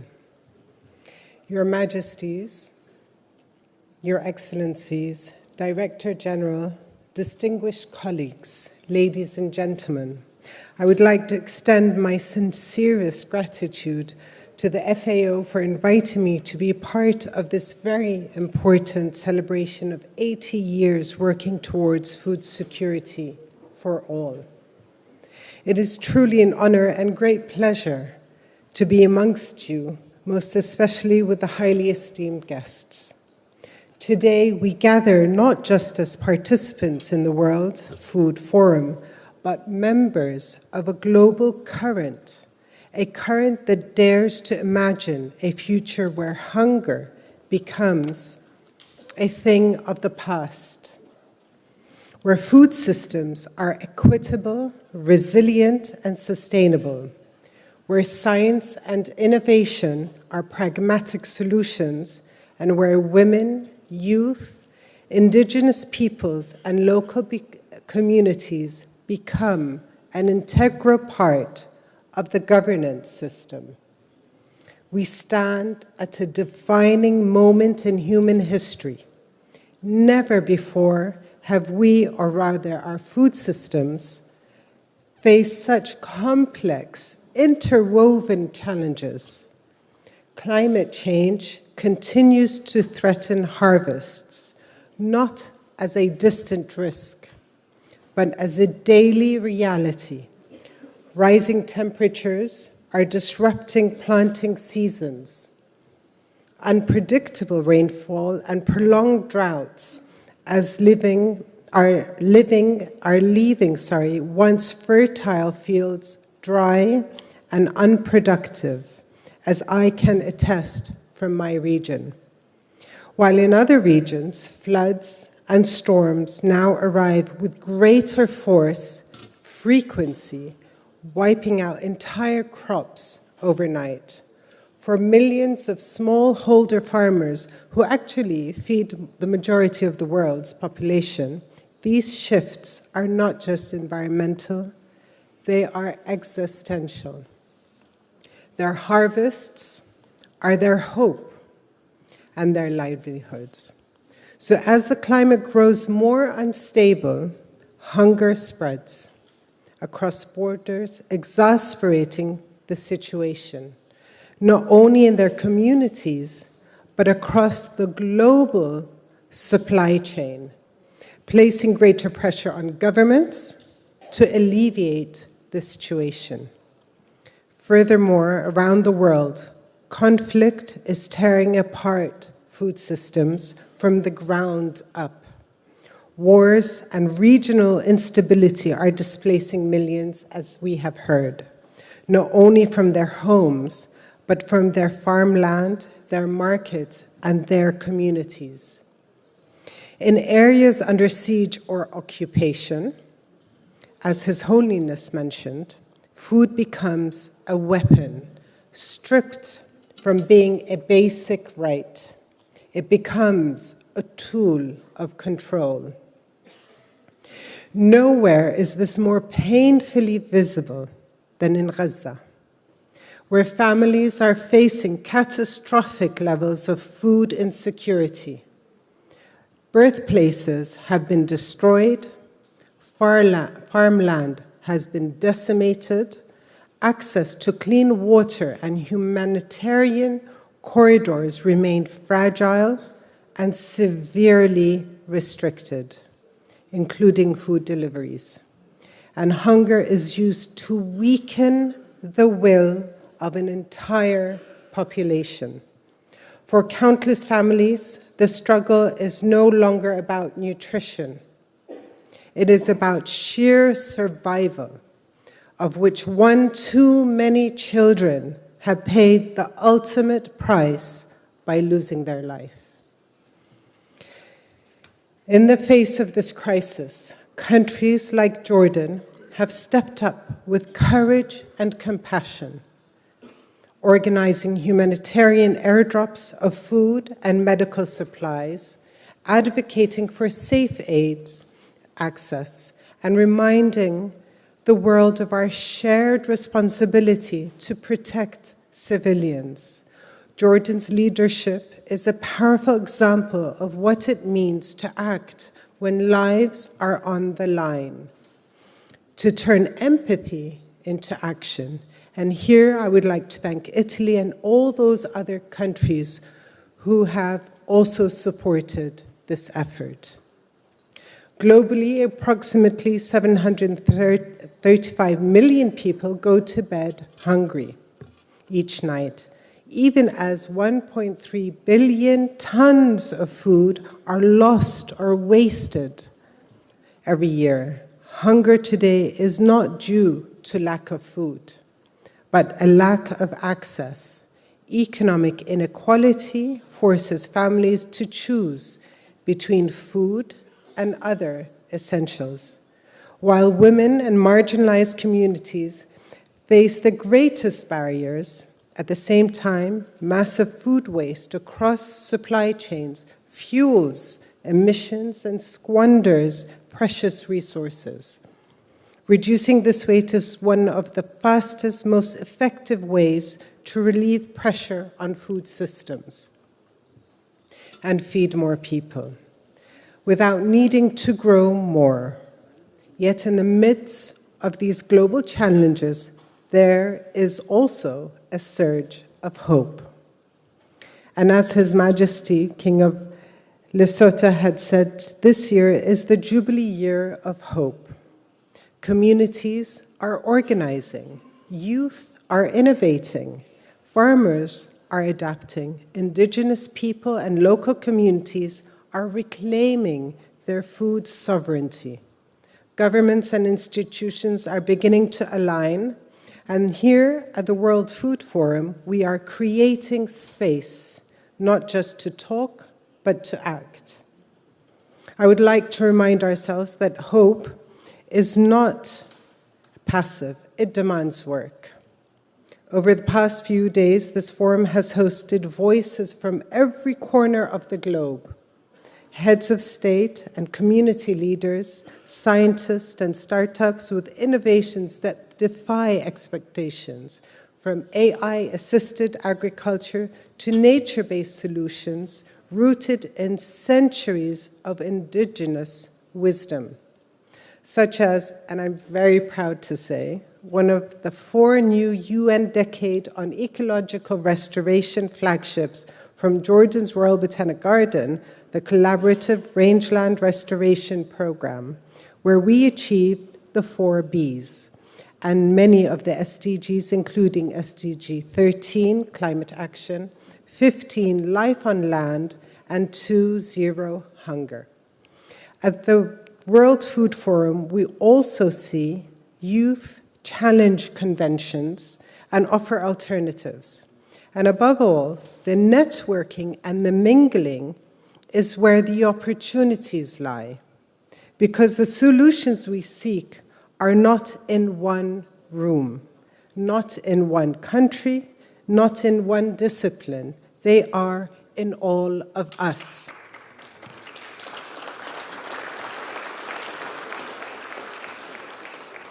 In conclusion, allow me to reiterate an expression that Dan Lamb from the Arbor Foundation mentioned in yesterday's first International Green Cities Conference. It's not about the splash, but rather the ripple effect that we can travel far beyond the pole. Your Majesties, Excellencies, ladies and gentlemen, we must act with unprecedented urgency and unity. Let me be clear. Food system transformation is not a luxury. It's not optional. It is the very foundation of our shared future. And while the challenges are immense, they are not insurmountable. We have the knowledge, we have the technology, and we have the will, as exemplified by you being here today. What we need now is collective action, and the World Food Forum is where the action begins. In closing, I want to remind us all, behind, as Your Majesty mentioned, behind every statistic is a story with real people and real lives. Behind every challenge, an opportunity, and behind every action is a choice. So let us choose to turn the 4 Bs, better production, better nutrition, better environment, better life, from a slogan to reality, knowing with full certainty that as each and every one of us leaves this world, we take nothing, but leave the ripple of our decisive action.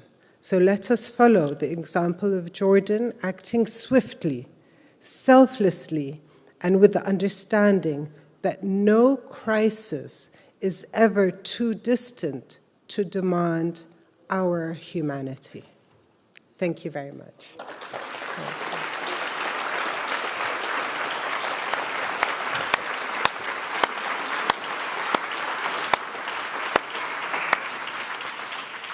Thank you very, very much, Your Royal Highness, and thank you for being such a strong leader and role model in your country, in your region, and far, far beyond. Now, it is my pleasure to welcome and to invite His Excellency Yamandú Orsi Martinez, President of Uruguay, to the podium to deliver his World Food Day message. Thank you, Mr. President. Thank you very much. Muchas gracias.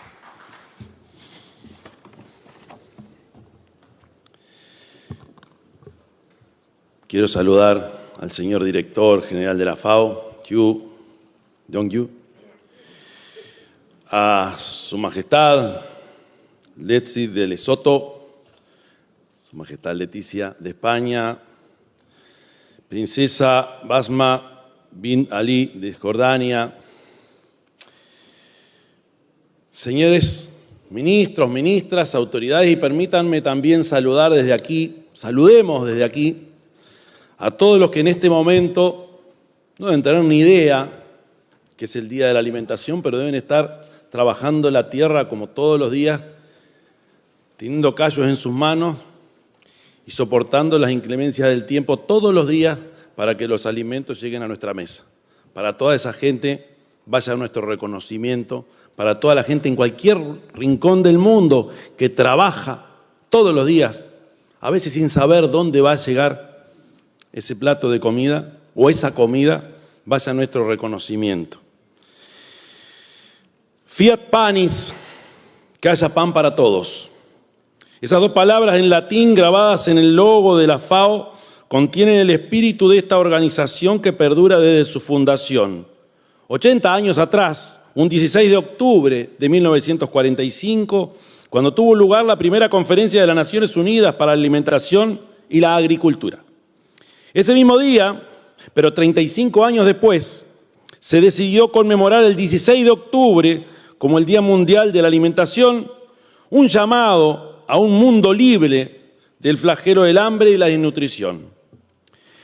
Esa conferencia inicial que tomó en sus manos la titánica tarea de lidiar con los elementos tan básicos y necesarios para la vida humana como son la agricultura y la alimentación, mantiene su plena vigencia 80 años después. El derecho a la alimentación, consagrado como un derecho humano universal, es un pilar imprescindible en el camino para alcanzar una vida digna y plena.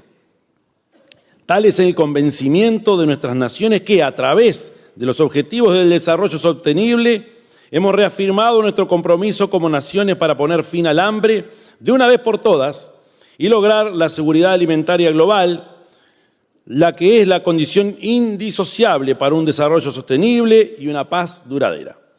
Lamentablemente, estos nobles objetivos distan de ser alcanzados. De acuerdo al estado de seguridad alimentaria y la nutrición del mundo, publicado por la FAO, anualmente 2.300 millones de personas tienen algún problema de inseguridad moderada o grave durante el año 2024. A su vez, los conflictos, cuyo nivel de intensidad han crecido en los últimos 5 años, siguen siendo la principal causa de inseguridad alimentaria y hambre, generando desplazamientos de personas y socavando las capacidades de producir, transformar y distribuir alimentos. En este contexto, los déficits de financiación destinada a la ayuda humanitaria y al desarrollo amenazan con reducir drásticamente la prestación de ayuda alimentaria y nutricional en puntos críticos, pudiendo resultar en el agravamiento significativo de situaciones de inseguridad alimentaria aguda ya existentes. Tampoco podemos soslayar los impactos negativos del cambio climático en la producción de alimentos y la inseguridad alimentaria, dada la creciente ocurrencia de fenómenos climáticos extremos y la frecuente propagación de plagas y enfermedades a través de las fronteras. El secretario general de las Naciones Unidas, Antonio Guterres, señalaba de forma explícita que el hambre en el siglo XXI es indefendible, marcando la vida de millones de personas, no por semanas o por meses, sino por años e incluso vidas enteras. Esta realidad no podemos ni debemos aceptarla. Hace 80 años, como Naciones Unidas, entendimos la importancia de actuar en conjunto para afrontar esos problemas. Hoy, frente a la crisis compleja y acumulativa, la acción conjunta es un imperativo. El hambre es un problema de envergadura global que se concatena con los otros desafíos también globales, superando la capacidad de respuesta individual de cualquier Estado. En este sentido, No creo equivocarme al afirmar que si queremos un planeta libre del azote del hambre, debemos reafirmar nuestro compromiso con el multilateralismo.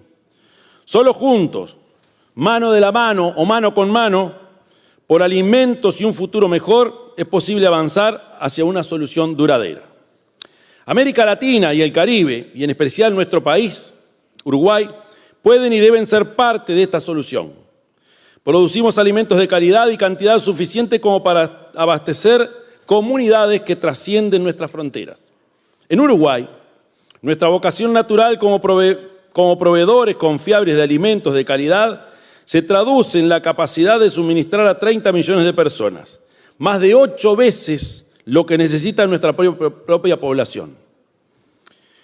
Esto es un activo estratégico, un capital crítico que debe ser aprovechado para avanzar hacia la erradicación del hambre. Uruguay puede y debe responder por una seguridad alimentaria y nutricional humana, y para ello es necesario mantener las corrientes de comercio internacional abiertas y previsibles. Las mismas son los vectores primordiales para movilizar alimentos y combatir el hambre.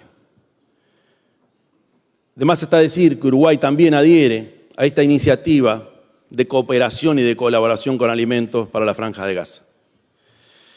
Tampoco debemos descuidar la colaboración entre nuestros pueblos, continuar tendiendo puentes, así como, por ejemplo, la iniciativa Mano de la FAO es ilustrativa de lo que podemos alcanzar cuando trabajamos codo con codo.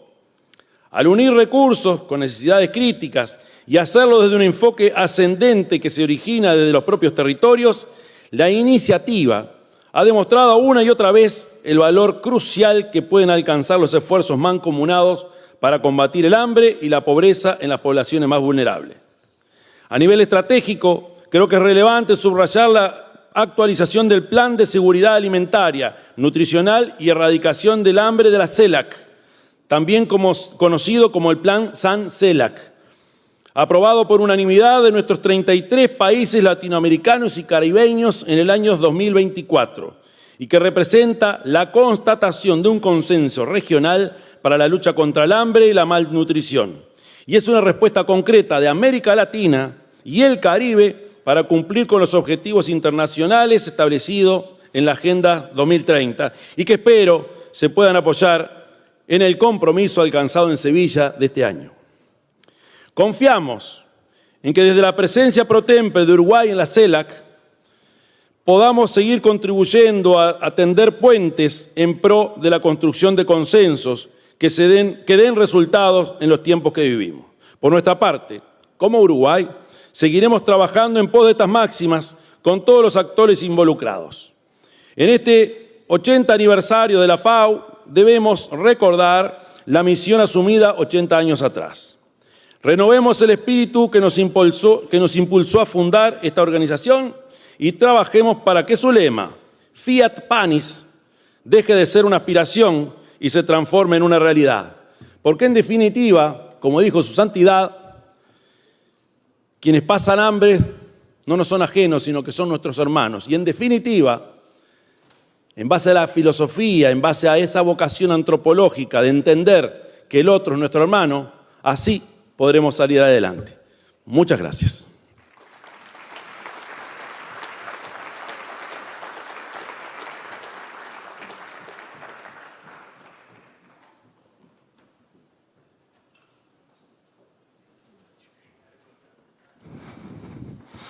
This year's United Nations General Assembly underscored that we can only achieve the SDGs by working better together. And we are so grateful for Secretary General Antonio Guterres for his leadership towards a more just and sustainable world. It is my pleasure to introduce his World Food Day message. 8 years ago, in a world ravaged by war, countries came together to defeat hunger. In the decades since, the world has made dramatic advances. Yet recent crises demonstrate that we cannot drop our guard if we are to sustain these gains.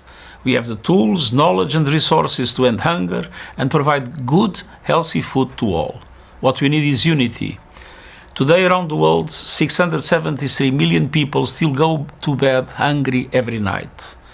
Many more face daily uncertainty about their next meal. Global progress is far too slow and in some regions reversing. New challenges have emerged over the decades, from soaring obesity to climate shocks threatening food security. Shamefully, hunger is being weaponized. We face the appalling reality of people in conflict situations being starved, with famine taking hold. This year's World Food Day theme, Hand in Hand for Better Foods and a Better Future, is a call for solidarity across borders, sectors and communities. This echoes the priorities voiced by countries at the Food System Summit Stockade in July and the United Nations Call to Action, which identifies 6 key areas for action. Let us respond. Let us come together once again to build food systems that nourish people and protect the planet.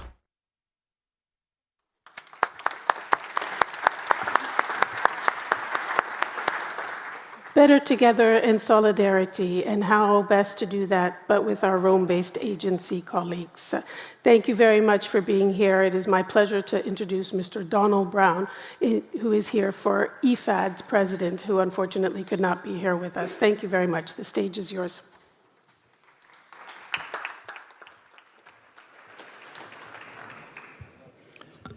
Excellencies, Your Majesties, Your Royal Highness, heads of state, friends and colleagues. Today we gather to celebrate building a better future, one that is represented by access to healthy and sustainable food. This is a future in which no one goes hungry and in which food systems nourish people, protect the planet and support prosperity. Building this future is not a question of affordability, it's a question of determination and collective action. So that's why IFAD is proud to play our part and has pledged to reach 70 million small-scale food producers to significantly transform their lives by increasing their incomes, productive capacity and market access by 2030. This ambition reflects our conviction that smallholders are not only vital for food security, but are partners we can invest in to deliver sustainable growth. We know who feeds the world, and that is the small and medium farmers who are the backbone of food security. They are the heart of rural communities, and in their work to transform food systems and rural economies, they are the engines of economic growth and political stability. Yet poverty is also most concentrated where they live. So investing in small producers' access to finance, technology, markets, climate-resilient practices can make a real difference. These investments increase productivity, create jobs for young people and women, and strengthen economies, and we know it works. IFAD's intervention has demonstrated a triple impact, delivering more than 1/3 higher incomes, 1/3 greater harvests, and 1/3 better access to markets. These are just not numbers. These are lives. These are people. These are lives changed, families strengthened, and communities transformed. But we're here today because we know we must all do much more. The system needs to come together. We must work together to tackle fragmentation and collaborate to deliver scalable solutions. And we need to work with the private sector as a true partner, as IFAD has done for decades, by de-risking rural investments and investing in small and medium enterprises to grow rural jobs and opportunity. IFAD stands ready to play its part. We act as an integrated investment platform for rural people, connecting, assembling, and catalyzing finance through partnerships with governments, development banks, and private investors. With almost 50 years of experience, IFAD channels resources where they're most needed. And that is especially important in today's constrained financial context. And the need is urgent. Rural communities are under pressure. More than 2 billion people are moderately or severely food insecure. Climate shocks are increasing. So we must be smart, we must be strategic, and we must be united. So, as we continue to build partnerships, we reaffirm the role of governments in prioritising rural transformation and the private sector to help scale the investments that we know we need and will deliver the returns. Investing in agriculture and rural development is a smart investment in prosperity, stability and peace. And when we work hand in hand with governments, with the private sector, and most of all with rural people, we can build a future where food systems nourish people, sustain our planet and create prosperity for all. And finally, I would just like to take this opportunity to congratulate FAO on their 80th years anniversary. IFAD, just rising our 50 years, are just a mere youth in comparison to you, but we look forward to working with you over the next 80 years to provide food for all. Thank you very much.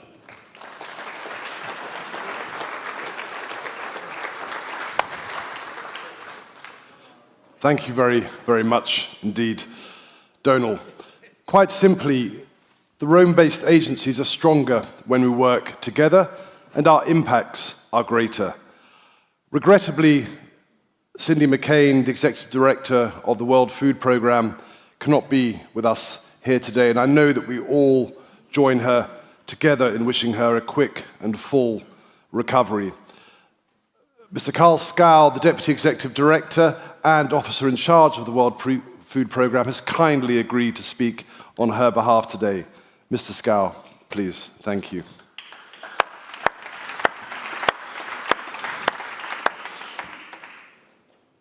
Thank you very much.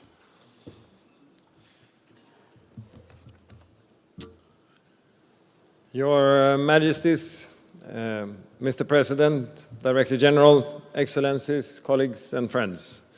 It's an honor to represent the World Food Programme at this ceremony marking World Food Day.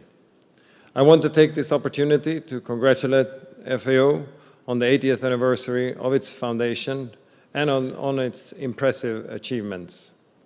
This commemoration is a moment to take stock of the complex forces driving global hunger and food insecurity and how we can work together to tackle them. Today, severe hunger is spreading faster than our ability to respond, fueled by escalating conflicts, more frequent natural disasters, and widespread economic upheaval. According to the latest global report on food crisis, 295 million people in 53 countries faced acute hunger. While the recent ceasefire in Gaza offers much-needed hope, the fact that famine exists today in both Gaza and in Sudan is, as His Holiness rightly stated this morning, a collective failure. It's unprecedented and frankly unacceptable in 2025. And when millions are relying on the lifeline we provide, a deep drop in funding is forcing us to make impossible decisions about who gets help and who doesn't. 6 of our largest and most critical humanitarian operations are facing severe cuts by the end of this year, putting many lives at risk in Afghanistan, the Democratic Republic of the Congo, Haiti, Somalia, South Sudan, and Sudan. Globally, the cuts we are being forced to implement could push another 13 million people into emergency levels of hunger. And furthermore, operating conditions for frontline humanitarian teams are becoming more complex and dangerous. 2024 was the deadliest year on record for humanitarian personnel, and this year is following that same trajectory. Excellencies, as we navigate this challenging new global landscape, partnerships are more important than ever. WFP, FAO, and IFAD are steadfast in our shared commitment to ensure that everyone has access to safe, affordable, nutritious food. Together, we are focusing on solutions that are innovative, scalable, rooted in local needs, and capable of delivering real impact, especially those with the potential to build lasting resilience and transform food systems. In WFP's role as a supporter of national school meals programs and as Secretariat of the School Meals Coalition, uniting over 100 governments and 140 partner organizations, we see every day how school meals made with locally grown ingredients transform lives and communities. They keep children, not least girls, in classrooms, strengthen local economies, and open doors to learning, health, and opportunity. Further, the Rome-based agencies are also working closely together to build resilience and reduce reliance on humanitarian aid through joint programs. The Global Alliance Against Hunger and Poverty, an ambitious initiative launched in 2024 under Brazil's G20 presidency, is mobilizing national governments to lead bold efforts to end hunger and poverty through smarter policies and greater investments. It is receiving close and strategic support from the Rome-based agencies and has already developed a policy basket of evidence-based solutions for countries to adopt and secured billions in funding commitments. These are all examples that show that what we can achieve through collective action. Excellencies, our world is changing very fast. We must be agile and creative as we adopt in response to these rapid changes. And we must work together as partners, hand in hand, to achieve our shared vision of better foods and a better future for all. I thank you.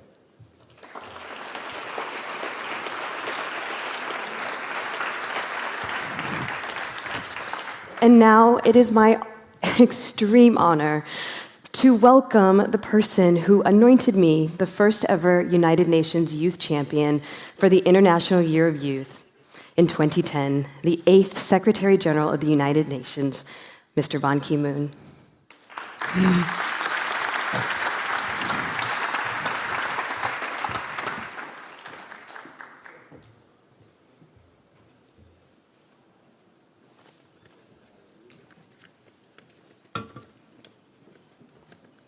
Thank you for your warm introduction. Honorable Hu Donghui, Director General of the Food and Agriculture Organization of the United Nations, Your Excellencies, Majesties, Highnesses, distinguished guests, ladies and gentlemen. It looks like that I'm the last speaker, so I hope I'll give you some sense of relief and some feeling of achievement. So I'll try to be brief as much as possible. At the outset, ladies and gentlemen, I'm deeply honored to address the FAO, a cornerstone of the United Nations system, at a time when our shared commitment to multilateralism is more than urgent than ever. Indeed, for 8 decades, since its establishment of the United Nations in 1945, the FAO has stood at the forefront of the global fight against hunger and malnutrition, working tirelessly to ensure that no one is left behind. Food is not only a human right, it is a very foundation of dignity, peace, and sustainable development. And for me, and for my country, Korea, this is not only a matter of policy, but of hard-lived experience. I grew up in Korea during a time of war and hardship. I knew what it meant to go to bed with a hungry stomach as bombs fell and families were forcibly displaced. And I also knew how the gift of food provided by the United Nations agencies, including FAO, UNICEF, UNDP, along with gave them great hope and dignity. I was just a 6-year-old child, and at that time, everybody knew that it was the United Nations.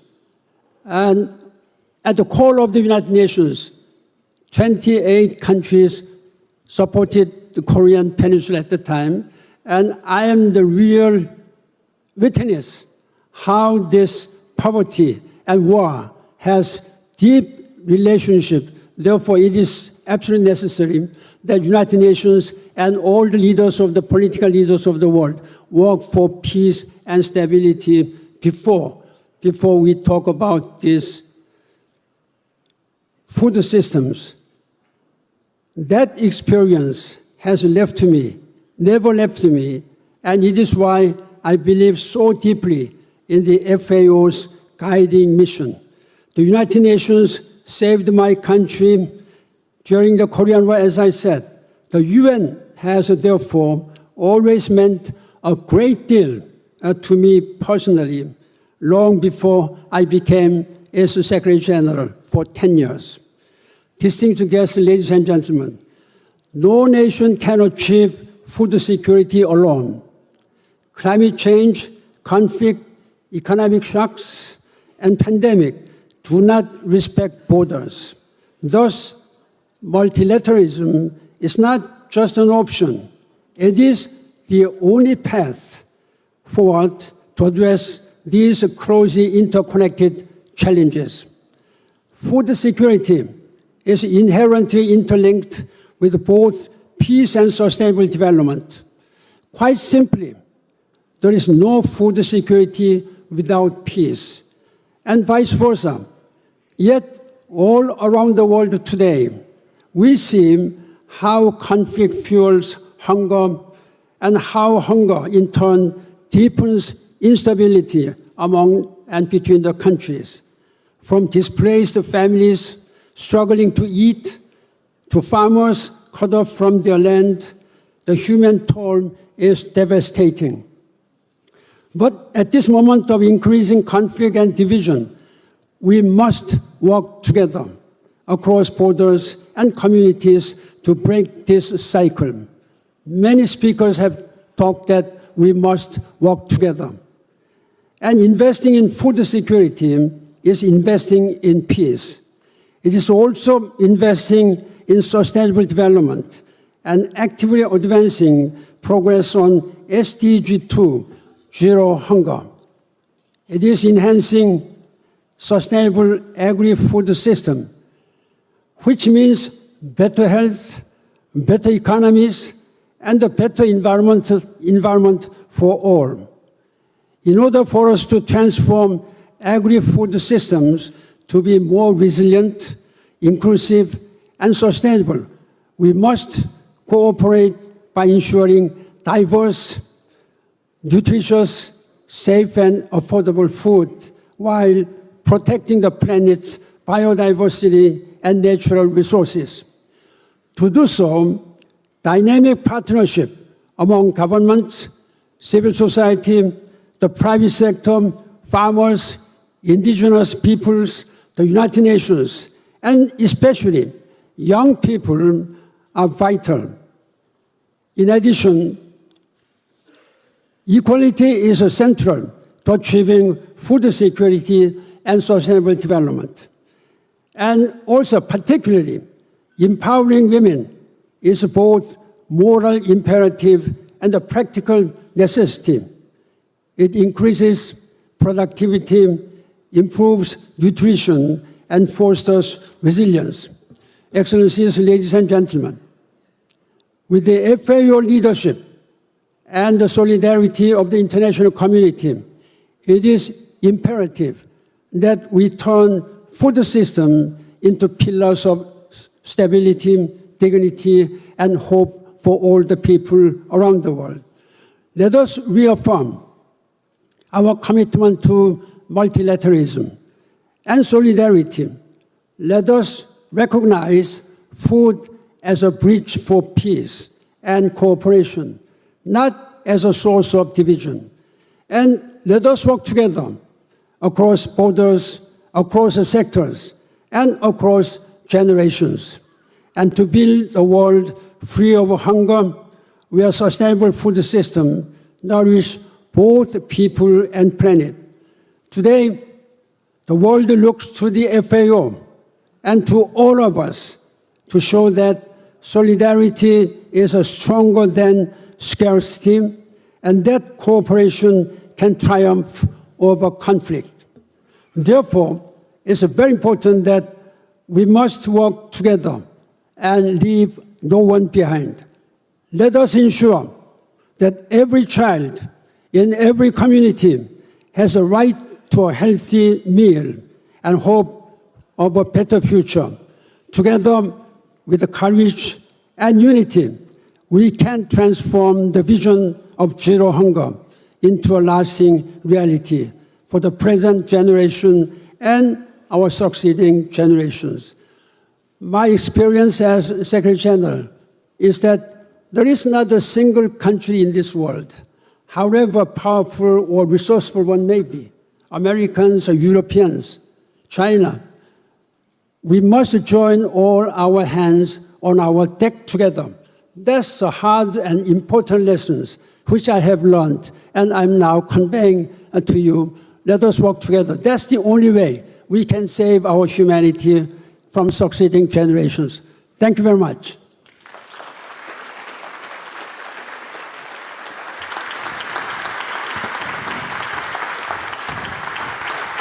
Well, thank you again to the 8th Secretary General of the United Nations, Mr. Ban Ki-moon. Thank you very much for being here with us today on this very important day. The last segment, which we will take you out with, is 30 seconds long, no more. We would like to sincerely thank the Italian Posta Italiana, as well as the other colleagues who have created this for today's event. It is an FAO 80th anniversary stamp, which is issued today by the Posta Italiana. Yes, and it's been made possible through a unique and wonderful partnership between FAO and the Italian government, in particular the Ministry of Enterprises and Made in Italy. And in this regard, I'd like to thank Undersecretary Fausto Bergamotto and also the president of the Istituto Poligrafico e Zecco dello Stato and the philately manager of Post Italiana. So thank you so much for this special commemorative stamp celebrating 80 years of FAO. And you will see the video here, and we wish you all a very good rest of day. Thank you so much. Thank you. And last but not least,